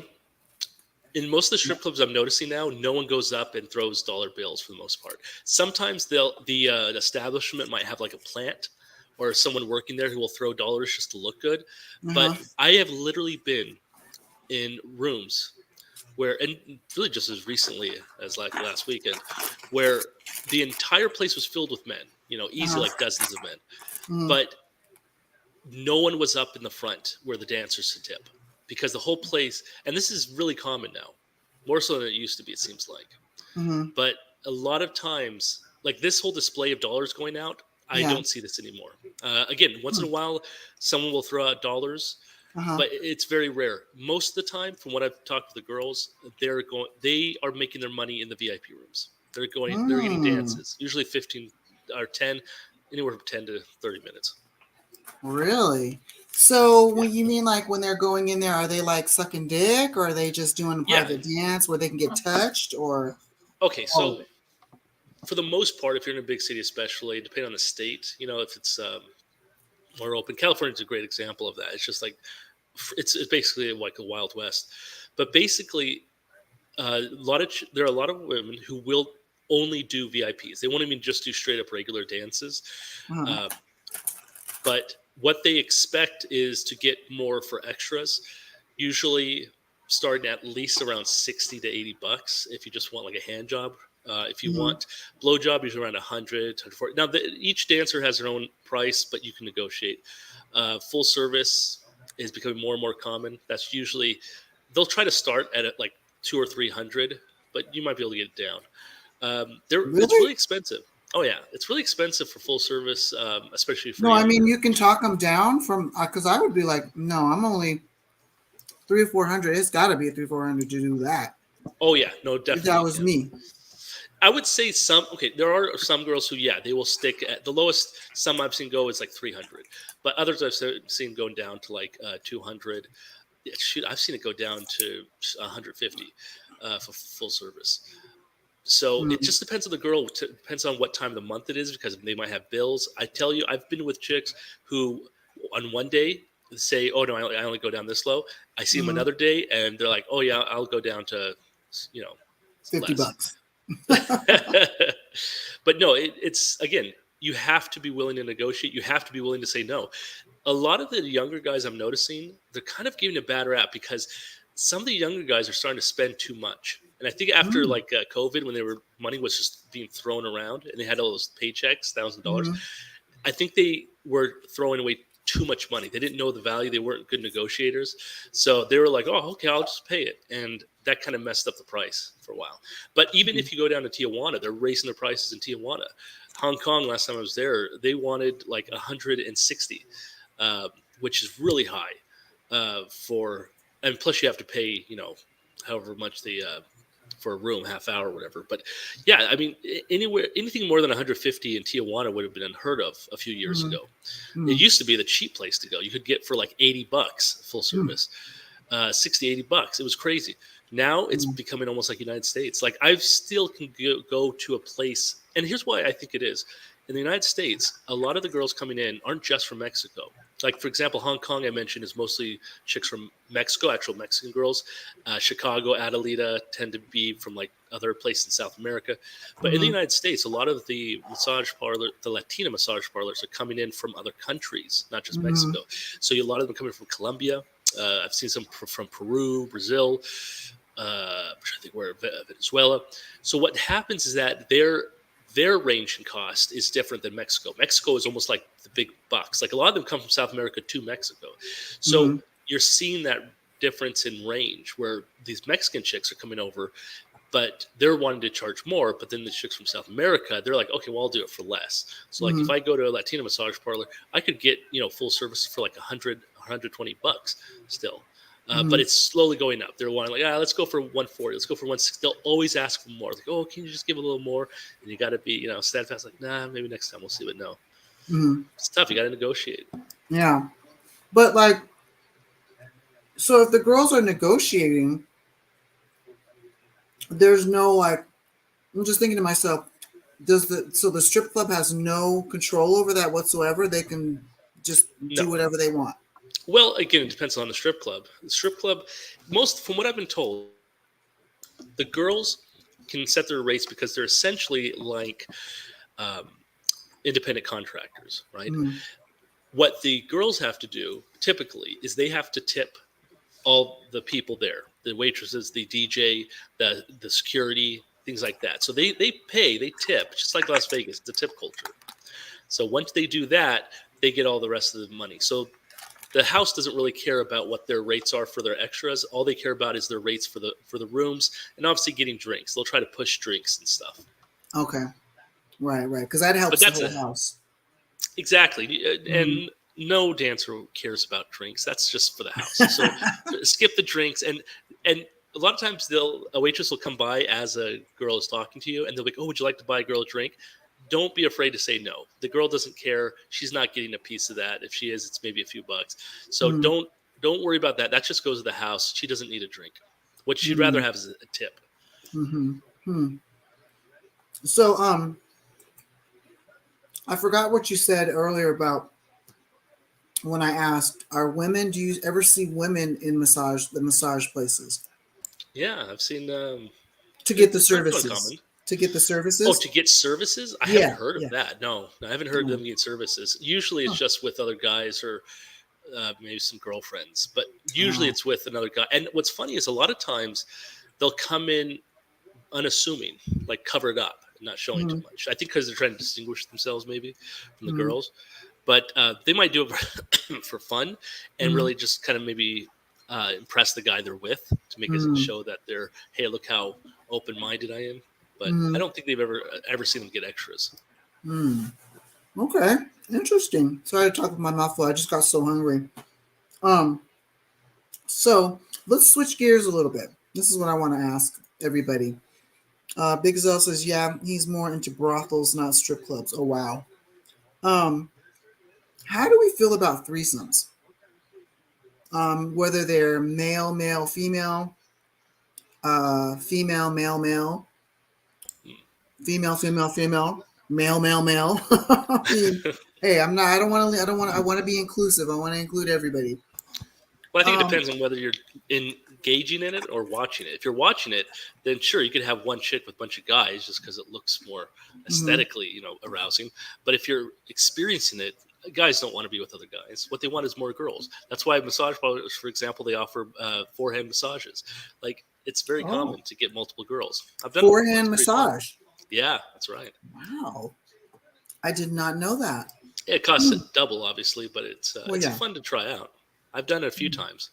Because, like, I think out of all the porn I watch, threesome is probably my least watched. It doesn't really do anything for me. I'm just like, I mean, it's all right, but it's like I'm not really, for guys, I'm not really into that.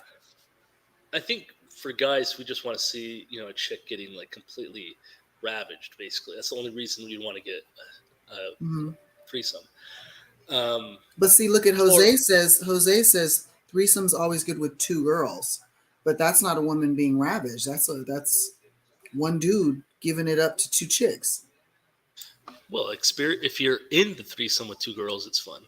But watching it, I mean, yeah, both are good. I mean, I guess it just depends on what you're in the mood for. Like, we're very finicky. Like I said, it's like a buffet. Like, sometimes we feel like a certain food. Sometimes we feel like chicken. Sometimes we feel like beef. It's just that's true. Yeah, we like it all. Yeah. Has and anybody in the chat ever been in a threesome before, or anybody brave enough to admit that? And what kind were they in? Were they in one with one? Them. If you're a guy with two chicks, or were you a guy with another guy and a chick? I don't know. I mean, I don't know. To me, if it's two men, that doesn't necessarily mean it's a gay thing. To me, that the first thing I'm thinking of is two men taking advantage of three holes, not two men plugging each other's holes. But I don't know. Men tend to think, okay, if there's another man involved, that means I got to plug his hole or he's plugging mine. But I don't think that's necessarily true. You know what I mean? Yeah, but you also don't want there to be a friendly fire, when you're in the process. So that's also a fear. But also, you don't want to compete with another guy. Like, I have no interest in being with another guy while getting aroused. I don't like that. Yeah. Okay. World Rewind says he has with two girls. Oh, okay. How was it? Was it good? Was it mediocre? World Rewind. Jose says, me, a chick, and my blow-up doll. Does that count? Well, I guess kind of.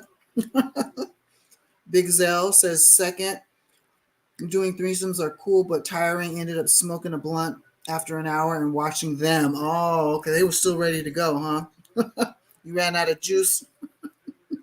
Beto says, two ladies only or train. Oh, okay. World Rewind. Oh, it was mediocre. Really? What made it mediocre? Texas Elite Trucking. Shout out to Texas Elite Trucking in the building. What did I walk into? I know. It's always going to be a toss-up in here, man. Not to be confused with tossing salad, but that's another topic for another show. But go ahead, Thulsu. Have you experienced that? Yeah, and the threesomes I've done, there've only been a few. I don't do it too often, but when I have, for the most part, it wasn't as great as I thought it was going to be. I think also because your attention, at least for me, my attention is, it's hard to be attentive, I should say, to multiple women at the same time. So like so I'm going to get explicit here, so forgive me. But if one chick is giving me oral and another chick, is just kind of standing there, massaging or doing something, I mean, I can like feel her tits. That's pretty nice. But then if one of them starts, to get on top riding, or if I'm riding the other chick, it's kind of hard. Like I was, if I'm doing like doggy style to one chick, having a second chick near me, it doesn't really add much. As I'm like kind of going in from behind, just having the chick there to like, I don't know, encourage me like I'm Rocky or something. That's what it felt Oh, like. okay. It doesn't really add much to the experience. So Mhm. the only position that can remember being pretty good was having one doing oral and the other one like with her tits. Like I was sucking on her tits. Mm. That was pretty nice because you can't really get that. Now you can kind of simulate it with 69, but I usually don't like to go down on professional women. So Mm. that was still pretty good with two chicks. Again, I don't know if Mm. I'd pay twice as much just to Mm. have, but yeah, there's a couple. I'm trying to think. Another position that was good was like reverse cower. One girl was doing reverse cowgirl, while another was the same thing. Tits, playing with her tits. Yeah. Yeah. Just kind of like kissing me and stuff. So is it So more of a visual thing then for you guys to have two women involved? Not so much the tactile, the feeling sensation of having to deal with two women, but it's more of this visual thing of being able, like, I think Big Zell was saying he ended up just watching these two because he was already done, and but like you said, it's like it's not really adding unless she's like there and you can touch mhm. something. Is that more of what Yeah, it is, or? for me, it was just the experience of it, just having gone through it, the idea of it. I was more Mhm. attracted to the idea of it than Oh. actually going through it. It wasn't bad, but it wasn't like double the fun, basically. Oh, And okay. it can be a little tiresome and trying to give attention to everyone. So outside of, again, the professional setting, I don't know how Mhm. people would date outside and be like, oh, I'm gonna have fun. You know what I mean? If they're just like going out having fun, it might be just good as an experiment. I don't Right. know. So I don't know how satisfying that would honestly be. It might just be, again, an experience, just for Mm. fun. And then See, after like, that, probably it. right. World Rewind says we were all just out of high school. Oh, see, yeah, I can already see where that's going. None of us had a lot of experience. It was definitely exciting and fun. Now, just looking back at it, it was mediocre. Yeah, especially, well, I mean, hindsight's always 2020. I mean, how much do we really know out of high school? How sexually experienced are any of us at that point? You know what I mean? There's gonna be a few of us, but let's see. Jose says, Thulsu, you got a double dip, just a tip. I've never experienced that before. I'm one of those people who, like, I don't like a lot going on at that time. It's like I need to, like, if Derek's doing something to me, either orally or otherwise, I like to concentrate on that feeling at that moment. Yeah. You know what I mean? Like, I like to envelop myself in that experience in that moment. And even like when we're doing like 69, it almost sometimes distracts me because now I've got to focus on something else because I'm Mhm. focusing on him and his pleasure and making him feel good, and then it takes the focus off of the feeling that I'm feeling. Does that make sense?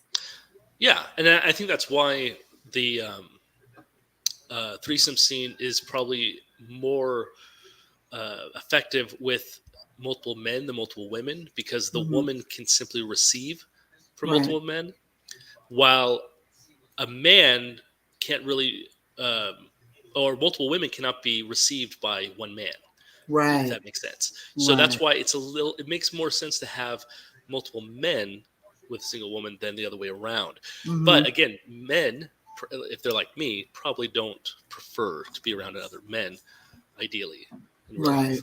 right. I get that. I get that. Big Zell says my girl was bi and we dated for about 2 years. Oh, okay. So you kind of had a little bit of built-in thing with that. World Rewind says yes, it makes sense. Okay, yeah. I don't know. I've just always wondered about that because some people are like, "Oh yeah, threesome, so freaky, so kinky," and it's like, well, I consider myself kind of freaky too, but I don't know. I just don't like. I like being able to really concentrate on the feelings and the sensations that I'm feeling at that moment, Yeah. without having another chick in my face or another dude wanting to stick something here or there or anywhere. You know what I mean? No, So it's totally. just never really been my thing. I mean, and even aesthetically, like I said, it's probably one of the least looked at categories of porn that I look at. So I think for me though, it's better to do something that is common, like in terms of position and such, better Mhm. than to simply find a new position or some unique position. Like getting oral, for example, is pretty common, but man, it differs depending on the girl. So you can have a really like sort of meh blowjob, but you can have an incredible one. I had one recently that was one of the best I've ever had, and it was amazing. And really, oh yeah, like you could like the thing is, it's funny how a lot of times women I've seen this, they think they're really good at oral. I don't know if it's the case anymore, but years ago, like a lot of girls thought they were good at oral, but Mhm. I don't think they really knew that many girls who did oral to compare it to. Men obviously do, because if you're getting oral a lot, you can compare. But women, Mhm. they just give it; they're not receiving it, so they don't really know how to compare. But men will take it no matter what. So no man's not going to complain. Mhm. But having had many different women, oh, there's definitely a difference. And when it comes to Oh. oral, like What makes that good as opposed to bad? Because so. is there really such thing as a bad blowjob? Technically, yes. I mean, there are definitely blowjobs where I almost was just like, "Can we do something different? Let's move on to something else." Um, because what happens is that some girls, they treat their mouth like it's um, it's just like an inanimate object, if that makes sense. Like there's no actual movement, sucking, nothing. No play, tongue play. It's just like almost having some barely any suction too, just sort of moving in and out, and you could barely, especially if you have a condom. It's a little different if you don't, but especially if you have a condom. So what happens is that the actual act of oral isn't as stimulating if they're just kind of slowly going through motion. Some of them do, where they're just going through the motion because they just assume that's what it's like. But it's different because oral is not the same as penetration. The Mhm. feeling of penetration it has almost like a muscle. It's almost like a tightness. It's very different. Oral almost can have, if not done right, less sensation and less sort of pressure to it. In which case, it Hmm. can feel very hollow, if that makes sense, if not done Hmm. right. So, Really? oral and penetration are very different, and they need to be treated differently. And you got to Hmm. work for oral sex. A girl has to work for. Like she has to be putting in some tongue act. She has to put in some kind of suction. She has to be mindful of her teeth. It sounds cliche, but there are women who still kind of like scrape their teeth. It's really weird. You guys don't like a little teeth? A No, little bit of just a little bit? No? no, not me at least. No? You're like, no, not me. Wow. Okay. So again Jose, what's oral? So my question, I guess, kind of goes into this. So I know I hear this, and to me, it's just like, really, is there really such thing as bad puss? Because I mean, Mm, y'all still seem to, get what you need to get from it. But what true. makes it bad? I mean, is it the looseness? Is it the tightness? Because I don't know. To me, I just don't understand that. I mean, I know it's like with women, there's all different sizes, they're all different girths, all that stuff. So we have our own preferences, but really, when you break it down, is there really such thing as a bad pee? You mean What do you think? penetration? Vagina? We're talking about Hmm. oral or penetration? Penetration. Is there really such thing as a bad vagina? I would say no. In my experience, at least, there's very little. Like I mentioned before about how Asian women have tighter, and definitely in general, that seems to be the case. But even if it's looser, it still feels good. You still feel the warmth. You still feel some muscles and tight. I mean, you're still feeling it. So, at the end of the day, a nut's a nut. So you're when it's inside, you still feel it. At least for me, I haven't had any bad experiences when it comes to penetration. And I'd say unlike oral, which can get kind of old and it doesn't. And again, they're not. It's too loose. Like with the oral, you have a larger area, so you can definitely be more loose. But with penetration, at least for my size, anyways, I've never had a uh, bad sex. Yeah. Now, I See, mean, that's what. Go ahead. it could be uninspiring sex, right? But I wouldn't. But in terms of the actual penetration, the feeling, no. Yeah. So that's what I thought. I was like, It can't be like some guys are just like, oh, it's too loose. No, And that's I've heard bullshit. also too tight, very rarely. I've But never had it too tight. Now it's maybe possible. It might be like again, there might be some medical there is. abnormality. Certainly, yes. There is. It's called vaginismus. Hmm. And it's where it's it's just for whatever reason the person like freezes up and it's just too tight and they actually have to go on a regimen of using objects to just loosen up the muscle area down there. So yeah, there is a medical condition for that, but I'm just thinking in terms of just in general. I've always said, oh, pussy's too big, it's too loose, this and that. And I'm just like, I think that really? might be. I think honestly, that might be just someone playing games. I think sometimes people have other, I don't know, stuff on in their mind, trying to just Hmm. mess with. I've never experienced. I've been through a lot of women. I've never experienced it where oh, it Yeah, was too loose. right. That's what I think too. And it's like, I don't know about that. And I've had many different ages and Mm, sizes mhm. of women. I bet. I bet. And I think that because it is a muscle, I mean, I don't think age is necessarily a dependent factor either. I think it just depends upon how much you are keeping it in shape, how much you're Yeah. using it. Oh yeah, I've had women, you know, past their 40s, who really worked it well. Like they were clearly good at it. Hmm. And then I've had younger girls, like literally, um, you know, around 20 years old or so, who were just like, um, what was the term? Just like a dead fish. You know, they're just sort of just Mm. lying there, and it's kind of this is just for me, but if there's something somewhat disheartening about trying to have sex with a woman who's just sort of laying there, like almost like just completely um, A dead fish. motionless. Yeah, Yeah. dead fish. It, Hmm. it's sort of it's kind of depressing to be honest. I mean, I get it, you're getting paid. I get it's depressing work, but Hmm. it's yeah, it's a little demoralizing. Now here's a comment. HV says too smelly is the worst.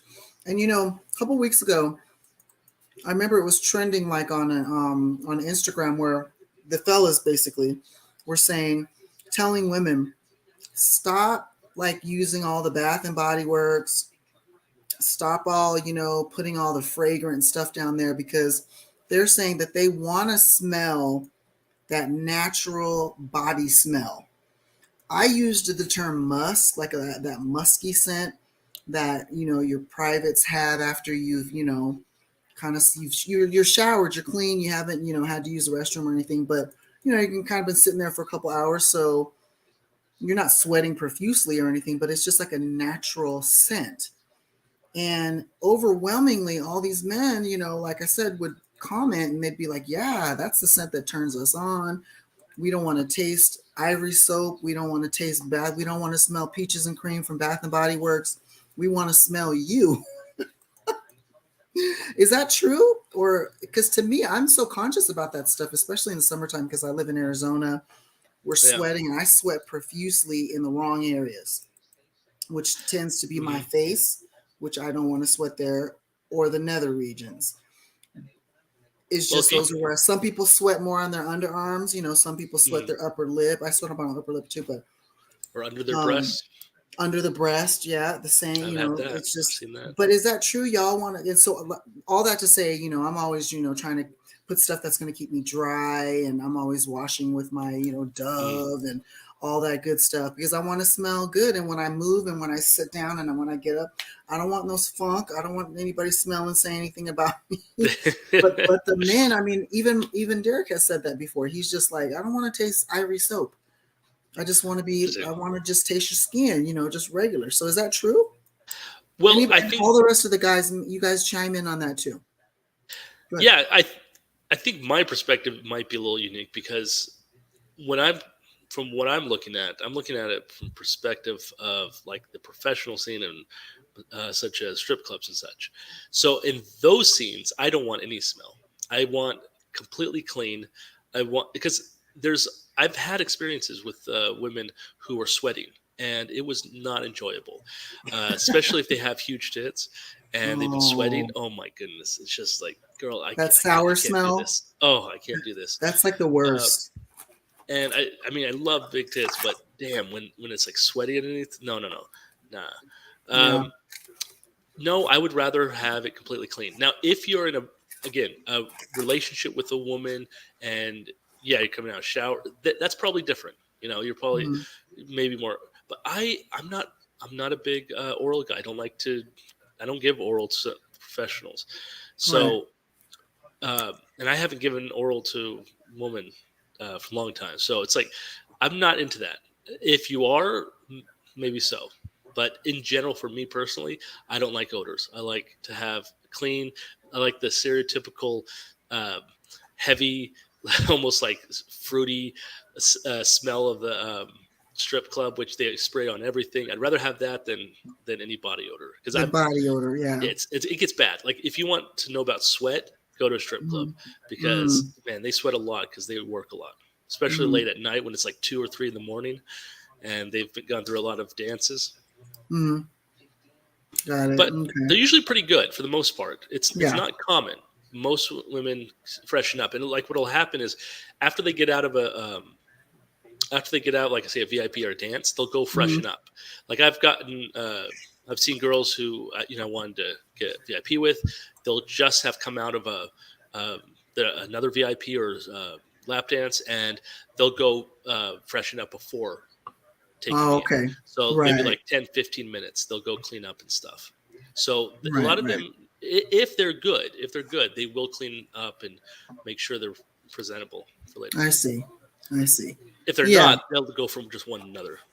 You know, they're See, just like, I don't know. It was just so interesting to me when I saw that, because I was under the impression that, like as somebody had said in here, I don't want to smell no fish, and all that stuff, and that men are just like, oh my God, or whatever. So that's the reason why, because honestly, we as women, we're not supposed to be washing, at least not inside of our vaginas. You shouldn't use anything except for water if you're gonna even douche and all that stuff. It's self-cleaning. You're not really even supposed to do that. Now, of course, the outside, anywhere that hair can grow, it needs to be cleansed with soap and water. That's my belief, because hair is going to hold on to bacteria, and and sweat, when mixed together, that's what creates smell.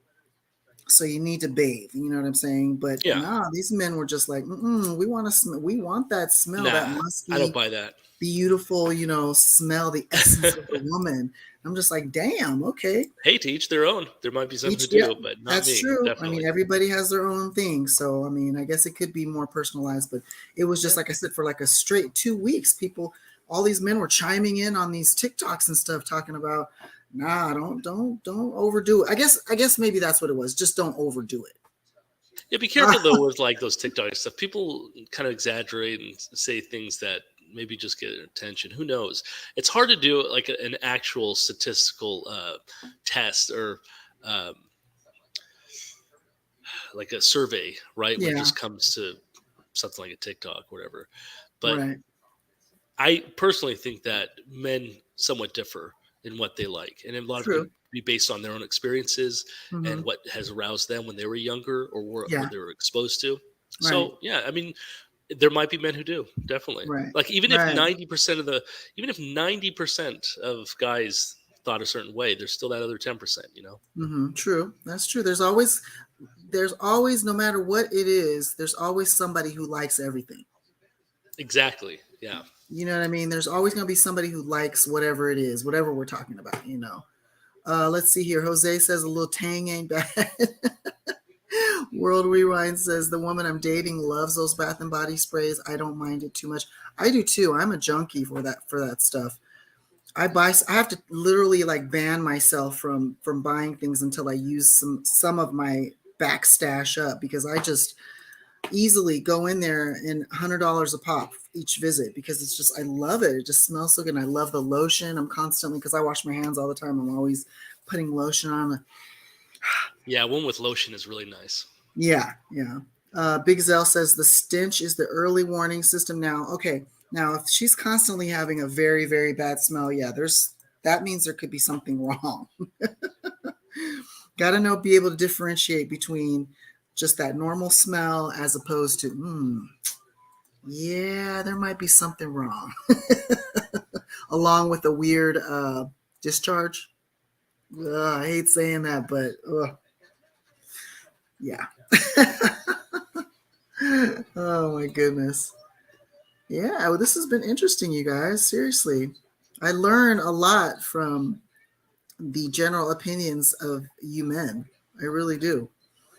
I mean, y'all are just like women. I understand why men love women. We're all so different, but you guys are all kind of different too. I mean, you guys have a general undertone. I mean, you love sex. Most men do. True, true. But but your habits and your preferences are just as varied as women, which I find very interesting. Yeah. Well, I don't know. Like, what do women do you think stay pretty consistent with their preferences, or do they change over time? Oh, they definitely. Remember, we talked about that last night. What women prefer in their 20s is night and day over what we prefer once we get into our 40s and 50s. It's just completely Mm, different, and that's it. All goes to where you're at in your life, your past experiences. I mean, we're all going to think a handsome man is a handsome man, but you know, as a 50-year-old woman, I do not find what I found attractive, even physically, from when I was 20. No, sure. I don't mind a little salt and pepper hair now. You know what I mean? But when I was in my 20s, I'd have been like, oh, hell no, he's 35. He's old.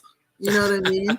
So, yeah, ooh, sorry, guys. It kind of varies. It varies. So by contrast, I think we were talking about last night too. Men, though, it doesn't really go the same way, does it? Men, as they get older, they still like the younger women. Yeah, but why is that though? Is it just the youth? Is it just a youth thing? Because we are all attracted to youth. Youth is, that is a sign of health. When you have a chubby face that's full with fat, as opposed to a sunken in, wrinkly face. Um, is it just the look part of it, or is it the sexual part of it? Knowing that a 20-year-old is more supple. What is it? I think it's the sexual part. I think it's knowing that she's going to be more energetic in sex, more soft, more uh, presumably more tighter. She's Mm-hmm. going to have sort of the feeling of a woman. I will say this, having touched women of many different age groups, the younger women, the feel of their skin, especially like around their hips and their back and their arms, as they get older, it feels a little different. Mm-hmm. It's not as tight. It gets a little more pliable and you get older, but also the skin more you feel, as opposed to like the younger women. It's a little more supple. It's almost like you're feeling Oh you're yeah. feeling more the fat. It's different. It's hard to describe, No, but it it's is. I definitely a mean, unique feel.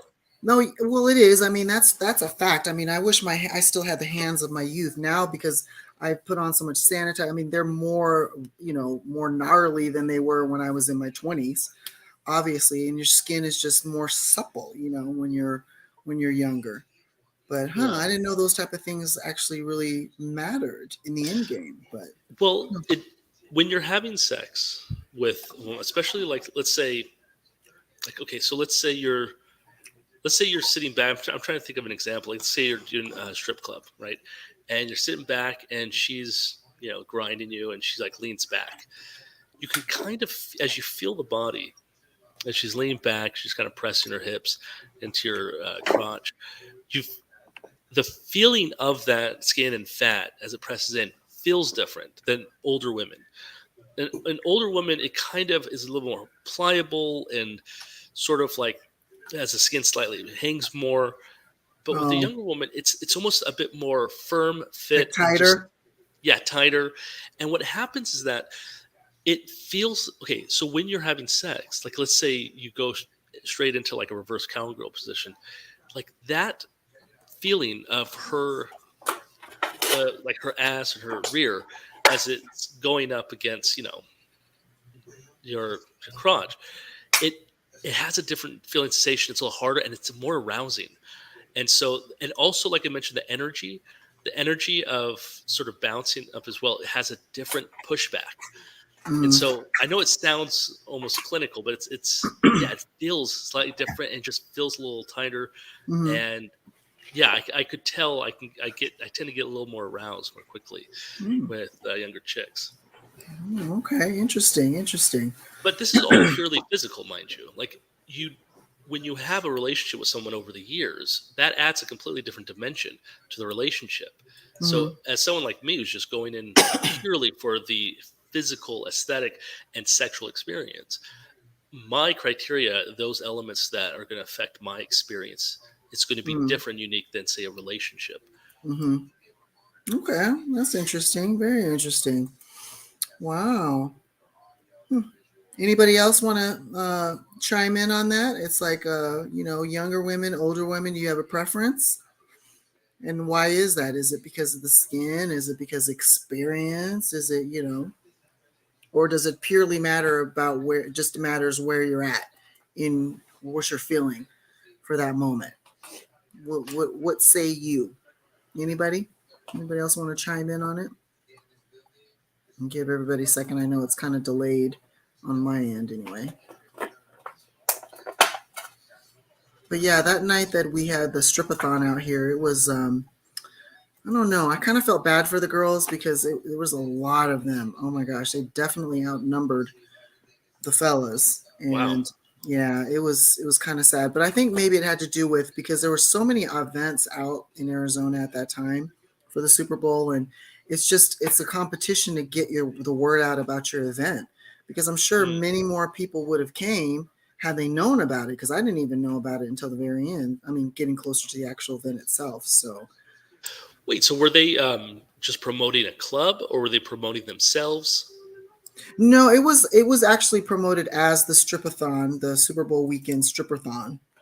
But I'm sure, the individual girls themselves, if they were smart, they would try to get the word out, Yeah, a lot of girls, strippers, I noticed they will have like Instagram. They'll have something else they kind of pivot to, Yeah. and a lot of girls in the strip clubs also will try to give their number, and they kind of escort Oh. outside of the business strip club itself. That's another big thing. In fact, a lot of girls I'm noticing now are giving out their number. You 'Cause mean they're like for you know, private parties and stuff like that? you could, but no, it's just straight up for sex. Like, hey, Oh. here's my number, so you can call, negotiate time. It's because they make more money. Like, they're going to make more money if they can do the work outside of the a business establishment, because they don't have to pay for the time that they have to pay to work there. They don't have to tip all the workers, the DJs, etc. They don't have to give a cut of the house and the VIP. So it's cheaper for the guy, and the girl gets more money.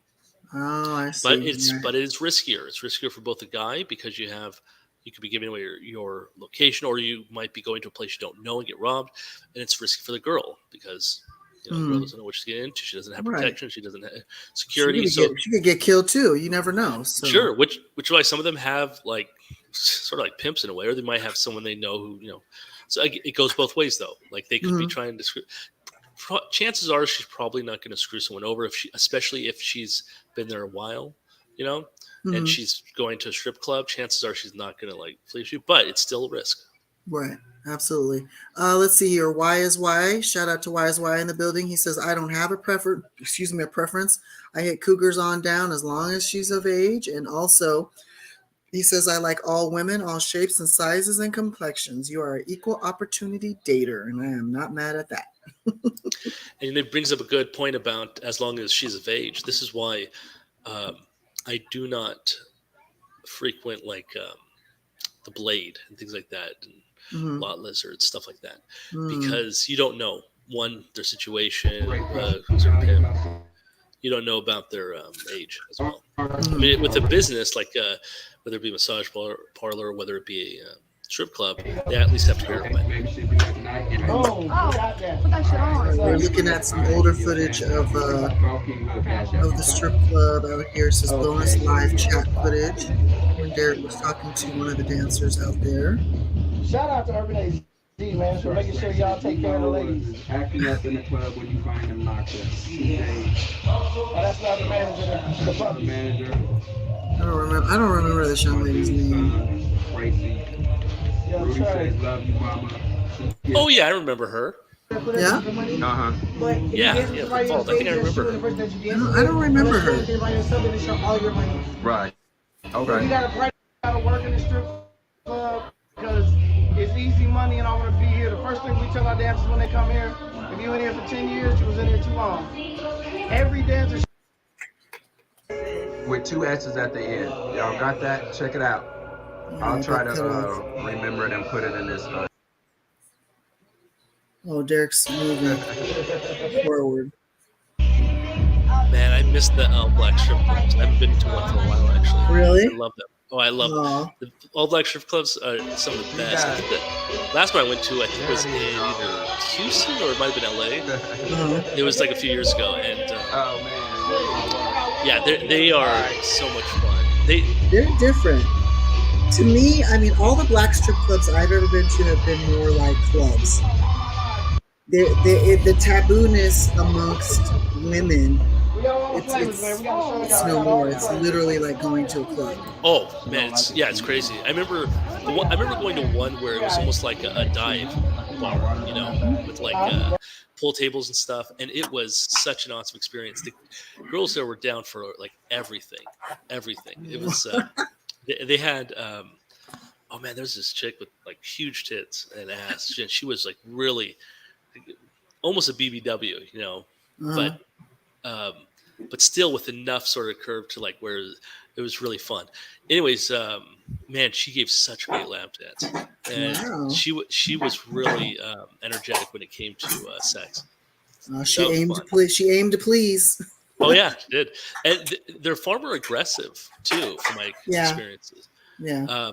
I would say like nowadays it seems like, although here's the thing, most of the strip clubs I go to have a mix of Latina, white, black, some Asians typically, but not as much. So it seems to be more diversified today for the most part. Yes. Now I would agree with you definitely on that, especially here in Arizona.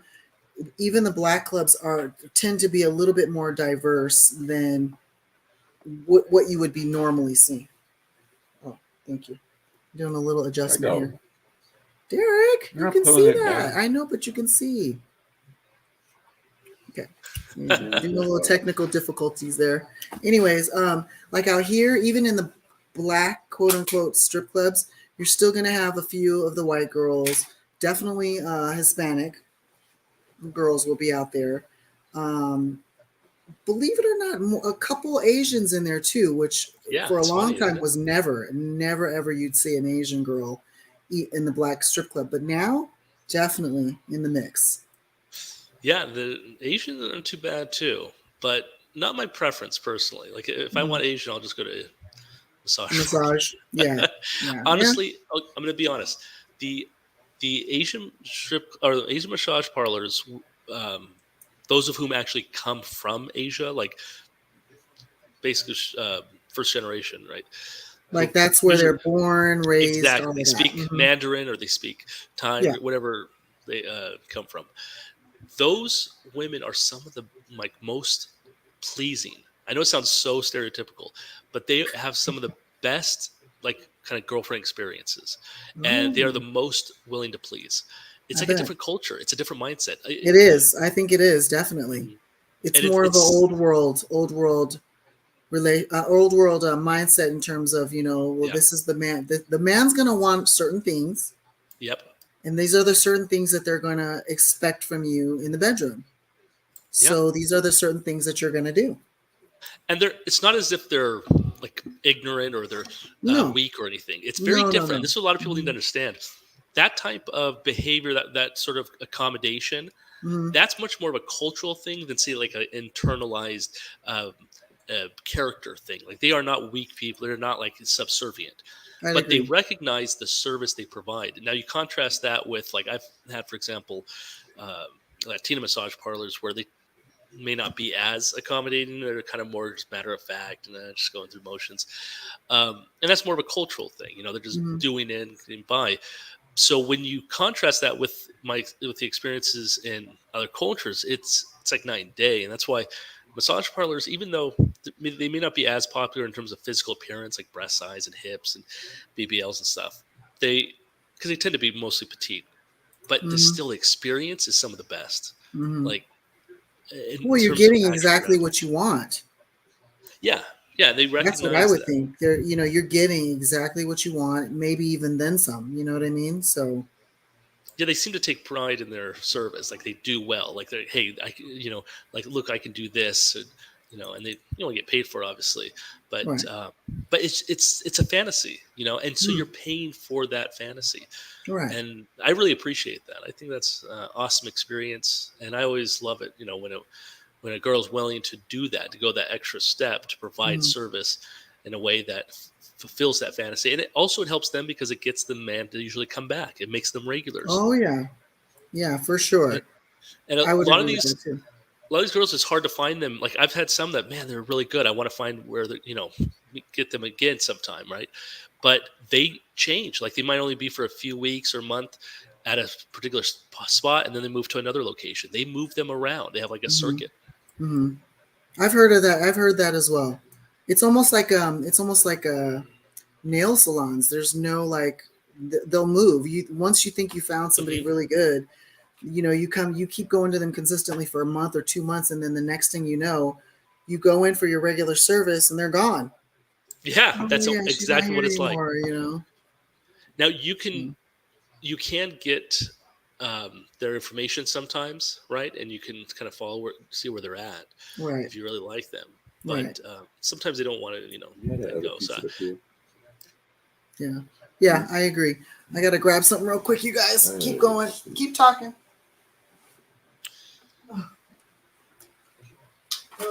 well, has anyone in the chat ever actually been to a strip club or massage parlor recently? I feel like a lot of people do, and they just don't say it or talk about it, because I've been seeing a lot more guys at the strip club in the last few months, especially. So it's definitely popping a lot more, and even massage parlors. There's a lot more guys. I went to a place in Las Vegas, like within the last year, Mm, and there were literally at one particular spot. I won't name the name, but one particular spot, which might have been 24/7 massage mhm. parlor, had literally like 5 guys waiting in the wing, like actual Gosh. men just waiting for their position. What? And Really? it was like 3 in the morning, 2 or 3 in the Oh, morning. dang. Oh yeah, I and don't know. these I girls feel were like good.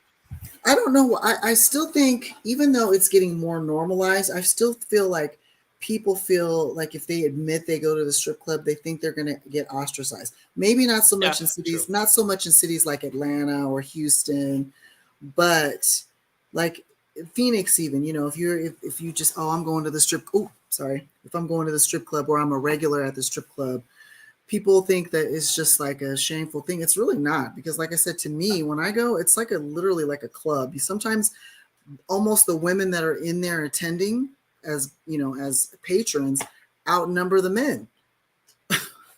You know what I mean? It's like Yeah. it's not a big deal to me anymore. No, I understand though, because the thing is, the strip club scene has become more clearly defined, meaning that the reason to go to strip Normalized, more yeah, normalized to me. normalized. So what happens is, men, I think, have to maintain this appearance among their uh, peers, right, and among their perception of women whom they want to Mm. date, that they are not desperate and that they have enough, game, so to speak, to not need any of that. But Oh the yeah, reality is very different. The reality is that regardless of game, again, it's going to cost you money no matter where you go. There's always yeah, going to be some drama. right. Men, if they can, and because of our sexual appetite, Hmm. will typically want to supplement, even if we're dating, even if we're trying to look for a relationship. We typically, our appetite is more so than what we can get, and so we supplement it with either pornography masturbation, which is very prevalent and becoming more common and more acceptable. And even women in relationships nowadays are like, oh, I don't mind if my man, watches porn, masturbates, which I'm a little, suspicious of, but that's a whole nother subject. But then beyond that, beyond masturbation, pornography, there is strip clubs, massage parlors. So people don't want to be seen as desperate, but at the same time, we recognize, whether we admit it or not, that men have a far greater appetite than usually what women have, typically. Yeah, I would say say that that's still the norm. Men still have a larger sexual appetite than women. Ow, dear. Than in general. I would agree with that. Big Zell says, y'all have a good morning. I know it's probably, what time is it now? It's already 3:53. Oh my gosh, it's almost 4 in the morning. What time is it for you, Thulsu? Are you already in the actual AM hours? For me, yeah, we're in the AM hours. Oh, so somewhere close to it. Okay. Yep. I'm still in the bewitching hours of the early AM. Derek's trying to test out a mic here. It's not working. It is. Is it? Check. Because You guys hear that? trying to go to sleep. I need you to talk on this mic. Okay. Well, Ask them if they hear it. right now. No, Sounds good. Sounds good. Okay. So make sure. So everybody who's out there, you don't have to talk to them. I know. I'm talking into the mic. I got it. Lower. Oh, okay. So you guys, are you guys hearing that? I'm hearing it. You guys can hear me okay with the mic, with this big old sounds mic? good to me. Just set it down. It picks up pretty good. Okay. I'm going to put it right here. All right. There we go. Like, you guys can hear me, right? Give me a thumbs up if you can. Can you hear Derek in the background? Can you hear me in the background? A little bit, slightly. Okay. But you can hear me, so she needs to talk that low. Okay. So, who else is awake? Who else is in the bed with us? That's what I want to know. I mean, it's showing 44 people. 40 just looking around. 40 looking around. Dick in her hand. Yeah, we got to get more people in the on these panels. I'd like to hear what other people have to say. What's the link? Where's the link, Derek, if they want to jump in? What you do is, Jose knows how to put it in there. I think Jose might have went to sleep. So you take where is that at? You take the invite right here, right? Copy, Okay. and then you just paste it in the Oh, okay. There we go. and let them know that the link's in there. And you can do that, you know. Uh-huh. All right. You don't need my mouse to do it, right? No. All right. Because I'm taking this. All right. The link, if anybody wants to jump in, it's probably not going to happen. But if you want to jump in and speak your mind, you can do that right there. Ooh, we're just breaking things. We are getting close to the end. It's been. Said that yesterday. I know I said that yesterday, but we had a lot to talk about. And I hadn't done a pillow talk in such a long time. So, and Thulsu is a good conversationalist. So, I appreciate that. Quentin, he says it is 6:55 a.m. here in North Carolina. Yeah, you're in the actual AM hours now. How you doing? Shout out to you, Quentin. Yeah, we hadn't done pillow talk in a while, so we had a lot to kind of cover. But I appreciate everybody in here. Now we've got 48. It's kind of going down. I know it's getting early/late for everybody, but sex is always a good topic to talk about. Always. Yeah. Because we're all so different about it. You know what I mean? And it's changing over time, at least statistically, especially between sexes. Men and women's sex life have become more and more divided. I think last I checked, women have proportionally more sex and at younger ages than men today. So there seems to be like this trend where women, though still not majority, but women who are sexually active at a younger age are just outnumber men who are sexually active in the same age group. So I'd agree with that. So what happens is you get these women who are having sex, but usually with a smaller group of men. That's true. And then you have this large group, and then you have a much smaller group of men who are having sex, which means that, conversely, you have a lot more men not having sex versus the women not having sex, and that Mhm. creates a really huge skew when it comes to, I think, how men and women socialize and Mhm. date, because women, again, they have more options, they have more power when it comes to choosing Mhm. relationships and who they date. At least, again, in younger ages, it does change once you get past a certain age, Right. socioeconomic demographic. But for women, have that power while they're young. So men, again, the reason why this is so, I think, um, relevant to today is that men are finding more and more that they don't have as much power options when it comes to sex, and thus they have to find something else to supplement it. So traditionally that's been pornography, but now Mhm. it's starting to move towards the sex industry. Then it's Mhm. going to probably move into like artificial intelligence and Mhm. AI robots, things Mhm. like that. Those Honestly, that lifelike sex dolls. I've seen exactly. that. I've seen a prevalence of that in porn. They're like the toys, the lifelike body parts. Have you seen those? I have, yeah. Yeah, I've seen a And they lot actually of will those. take they'll take molds of Yeah. women as well Mm-hmm. when forming it, and it's Yep. very similar. If any guy, I don't know if anyone wants to admit it, but if anyone's ever actually used some of those products, it's pretty good. I mean, it's not doesn't replace the real thing, Mm-hmm. but frankly, The most men, sensation, the yeah, most sensation's pretty lifelike, huh? it is very similar. Yes, very much so, Mm-hmm. and especially if you are one who tends to have protected sex, which you should, it's going to be even closer, you know. So Mm. as great as, yeah, like nothing beats the real thing. However, when you can't get the real thing, a lot of men just sort of settle, and I think this is going to be the future of the younger generation. I think a lot of men are going to start settling, and Mm-hmm. women aren't going to like it though, Mm. because the reason they're not going to like it is that while women are young, they might have more power, as we mentioned. They might Mm-hmm. have more options. But the moment they start to get of age where they want to have a relationship, well, guess what? Your sexual activity may work if you're just being promiscuous, right, and dating. But it doesn't work when you want to have a relationship just Mm-hmm. mathematically, because a large number or proportion of women cannot monogamously uh, be in a relationship with a smaller number or group of That men. is true. That is So what very true. exactly? So what happens is that eventually the women who don't get married, right, and start having children, Mm-hmm. those women are basically sort of the leftovers. They've already had their sex. They've had their fun. Sometimes they get pregnant, right, and they're single mothers. They've already gone through all that. Then they have to get in a position where they essentially have to settle, and that's where the men come in.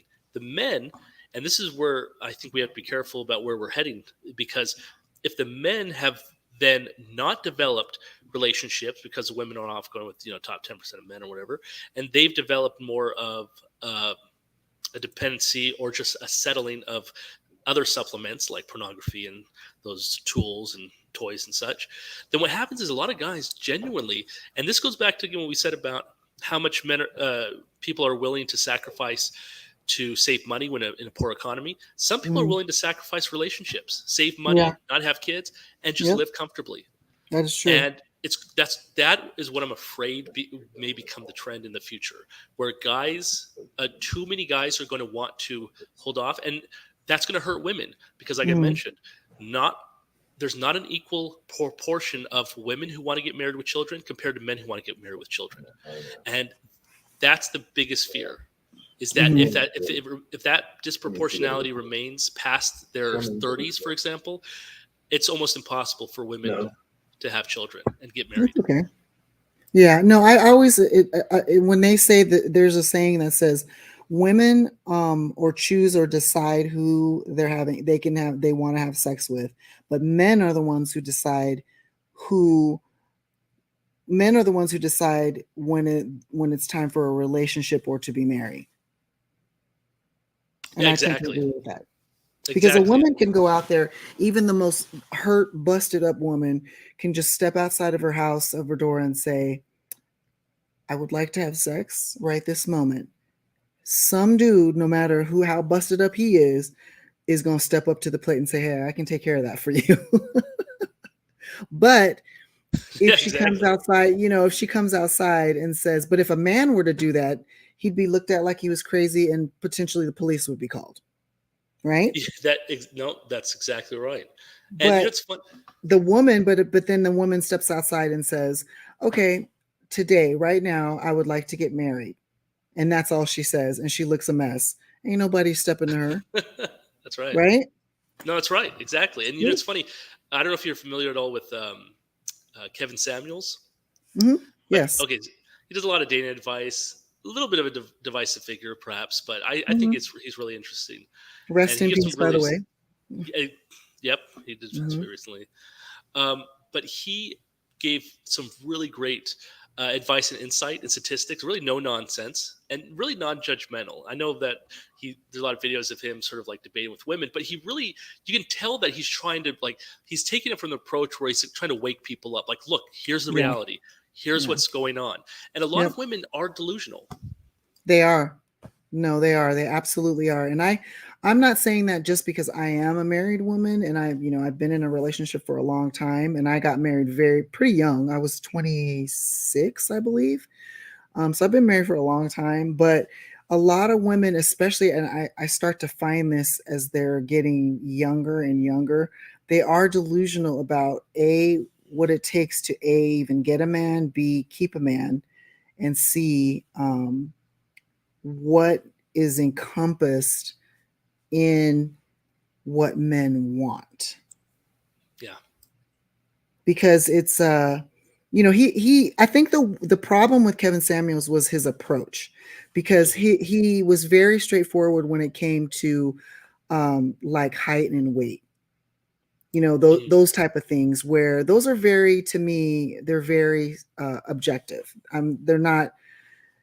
Maybe I'm thinking the wrong. Is it objective or subjective? Subjective would They're mean subjective, not varies. objective. Yeah. They're subjective, because some men like BBW, some men don't. You know what I mean? Like me, for instance, I'm 5'9". I do, at one point I weighed like 190 pounds, but no one would know that. But if I were to just tell Kevin Samuels that, he'd be like, "Oh no, you're built like a linebacker. Of course you're not going to have a man," not knowing that I've been married forever. You know what I mean? And but he's just going off of, and that approach to me, I think, is what kind of turned people off, a lot of women off to him, some men too.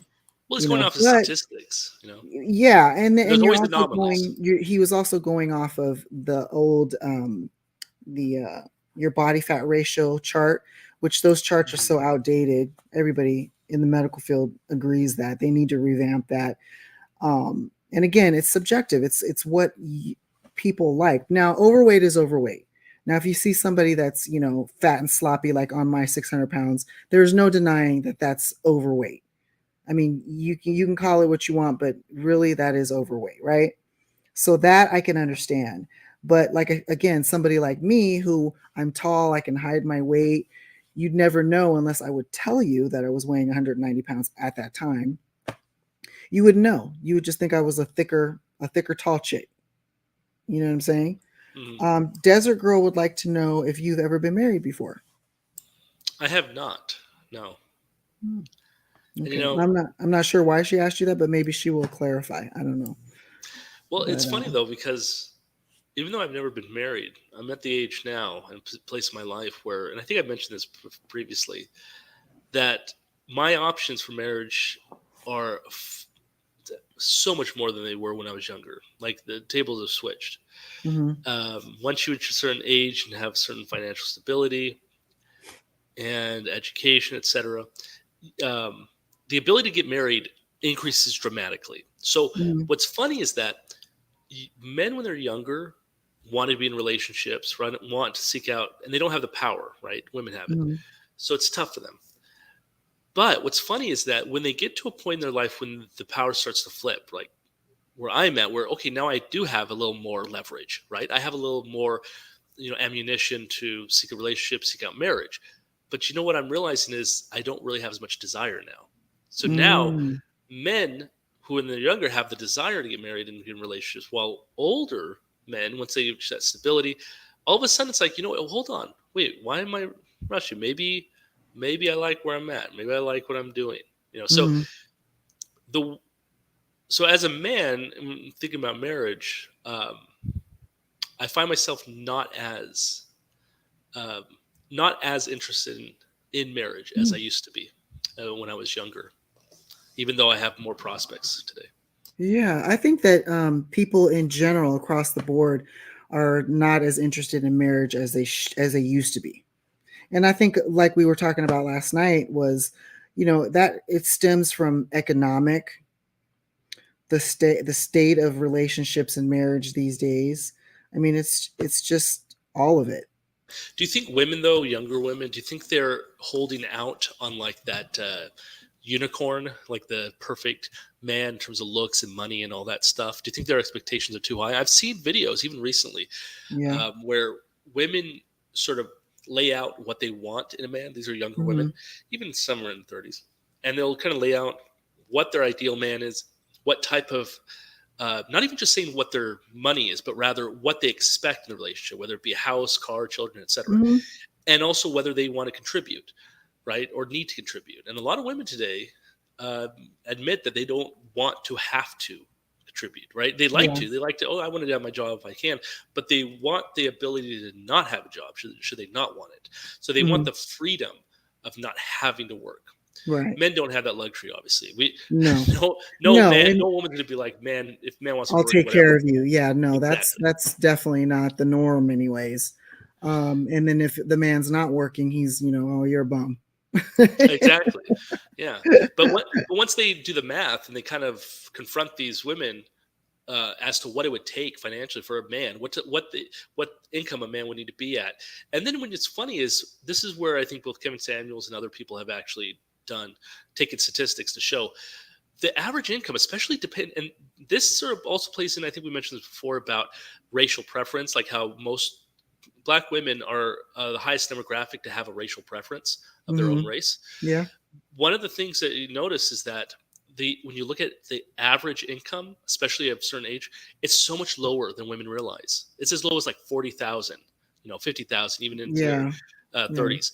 And women don't realize that how tough it is in reality. You're not going to find that top 10%. Hmm. And so what happens is and it's worse for Black women who keep their perspective only on Black men, because not only are Black men more likely to go with other races, but statistically, Black men have a higher rate of incarceration. They have a Hmm. higher rate of unemployment and lack of education or lack thereof. So what happens is that Black women who do that, who limit themselves to just men within their own race, not only are they in a smaller pool, right, of men who are eligible, but then the eligible men even within that pool is less proportionally than other races because of Hmm. again incarceration and lack of employment, Right. etc. Right. The And they also numbers themselves. Correct. exactly, and just Hmm. number wise, Black men have a lower average income than most other races. I think the Yeah. highest is like It's true. Yeah. It's Asian true. men. So what happens is that Black women are really handicapping themselves, and Hmm. what exacerbates the issue further is a highly competitive market such as dating means that in that market, to kind of pull what Kevin Samuel says, in that market, your value is based on that supply and demand. There's too many women. Black men are not going to value Black women as highly. There's also not to mention about the social perceptions of Black women, even by Black men, and their preferences as well. And often Black men don't prefer Black women. Hmm. So this is why I mention this, only because given these sort of perfect or imperfect storms, it creates even a greater disparity and a great sort of racial inequity. And not because of like a institutional racism, which is oftentimes the culprit of many things, sort of Hmm. boogeyman approach, Right. but a very real and comprehensive, conscious decision that people make that lead to these situations we're in. The Hmm. conscious decision, for example, Black women to stay within the race leads to these circumstances and leads to more competitiveness, leads to more infidelity, to more single motherhood as Hmm. women, more willing to have children, more willing to Hmm. compromise. It's a horrible situation to be placed into, but Well, unfortunately, yeah. it's one that placed into ourselves. It's Oh, it decisions is. that were made. Oh no, it absolutely is. I mean, the pool is just really all that to say the pool is much smaller given all those factors for black women to stay within their race. Not to say that it's impossible, because there are, I mean, obviously there are men out there, and there are men out there who aren't willing to date outside of their race as well. But the pool is definitely, the pickings are a lot slimmer than they used to be. I can say that. So it's unfortunate, but when black women have to realize, hey, might have to go on out of that fishbowl, you know, if you're really serious and you're just, you keep trying and you're not finding any luck in this particular part of the fishbowl, you might have to go to a whole new fishbowl. But that's tough to ask, It because is tough. It is very tough to carries a ask. lot of generalizations and social pressures, right? The idea also of black identity, Mhm. like what will your children be black? Remember when what's her name? My goodness, Meghan Markle, and she was talking about how her um, in-laws, the royals, were asking, How dark would the is his baby skin? be? And Yep. do you ever see the stand-up special with Chris Rock recently? Mhm. Just came Yep. out. He kind of mentions that, and he's like Mhm. talking about how that's not race, and that's just like even the black families were saying how dark is a kid can It's be. true. It It's is true. totally true. It's completely true. We all black families, and I'm biracial. I'm mixed. But even in my family, even my mom was just like, "Oh, he's so light." When my son first came out, oh my God, my son looked 1,000% Japanese, like he had not one drop of black in him.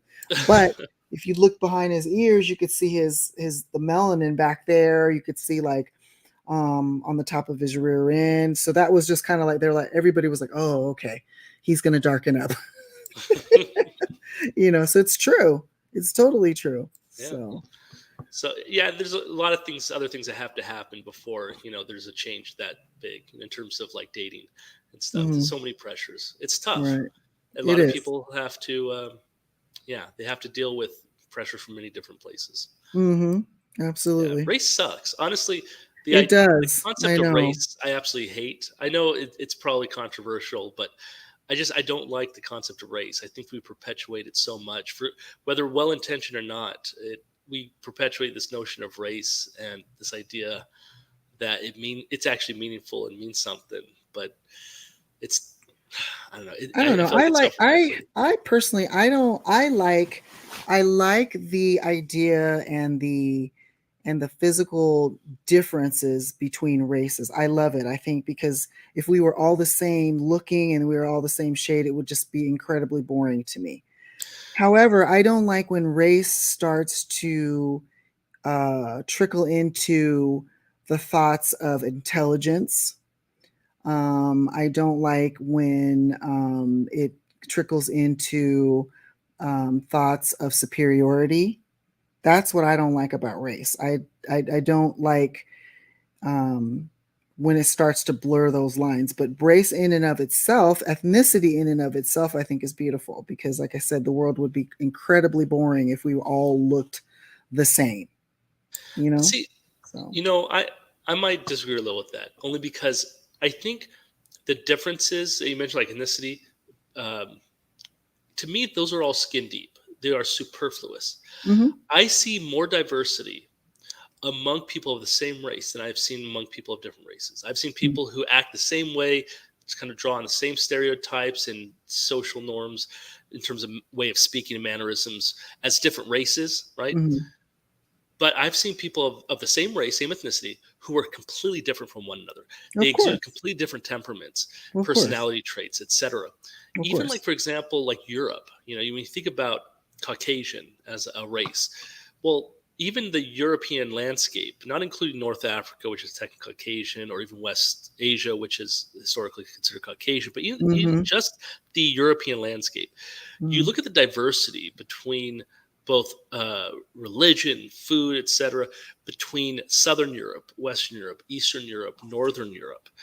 It's incredibly diverse, and I think today what's going to happen eventually is, if the way that things are sort of leaning towards, the way that almost like they've been constructed to go towards, if we see literally just everyone melding together, eventually it would get to, if enough time passes, and we would get into the same race. We would all look the same, like you mentioned. Even though for you it would be boring right now, eventually, if, again, this is a big if, we were not self-segregating, which is what typically races do in the United States. For example, when someone comes over from China, they tend to go into their own areas of the city. Communities. That's Exactly. true. So we self-segregate. It's not just pressures from externally, which can happen, does, but there's also internal pressures to remain segregated. Even in colleges today, there's, I forgot the term they use, but there's even a pressure to see people segregate themselves into their own like affinity in spaces. Right. Even in modern times, it's crazy. But again, the attempt to self-segregate is going to be the future segregation, in my opinion. But the pressure to integrate, for everyone to sort of intermarry, like on television, you see the interracial couple. Eventually, if that were to continue, then you would see essentially one sort of race, so to speak, theoretically. Now, in reality, again, people self-segregate, so it may not happen, or at least for a long, long time. Yeah, no, I can see your point with that. I could totally see that. Well, boys and girls and gentlemen, ladies and gentlemen, I think with that we're gonna end it here. I'm getting tired myself, and I got a flight to catch this morning, so I want to get at least a couple hours of shut eye. This has again been a titillating conversation. Thulsu, thank you so much for participating. We appreciate you going full throttle with us. No problem. Thanks for having me. Yeah, and again, I want to thank everybody who's hung in there. It looks like there's still 40 people that are in the room and hanging out with your girl. Appreciate you. As you can see, I'm getting tired. Still got to brush my teeth before I shut it down completely. So we'll do it again. We're going to do it again soon. I'll be back in Vegas soon, so for sure. If you haven't signed up for the membership, if you can, that would be amazing. I'm going to start posting a little more things there. Also, I'm on YouTube. I'm going to start posting more stuff on my own YouTube, which is NurseViv _. But you can just find me if you just search NurseViv, of course. I want to thank everybody who was in again tonight that hung with us. This was kind of impromptu. I know I said I was going to do it last night, but I came on a little bit late, like about an hour late. So I do apologize for that. But as I always say, you're loved. I thank you so much for just, like I said, hanging out. And we're going to see you guys on the next one, okay? Be safe out there for your work week or whatever it is. If you're starting your weekend, your official weekend, or your days off. I'll be working tonight for the next 2 nights. I got 2 12s in a row to put in. And y'all just pray for me. Anyway, it's your girl Nurse Viv, your favorite night nurse, Nurse Viv, signing off. And again, be easy. Bye.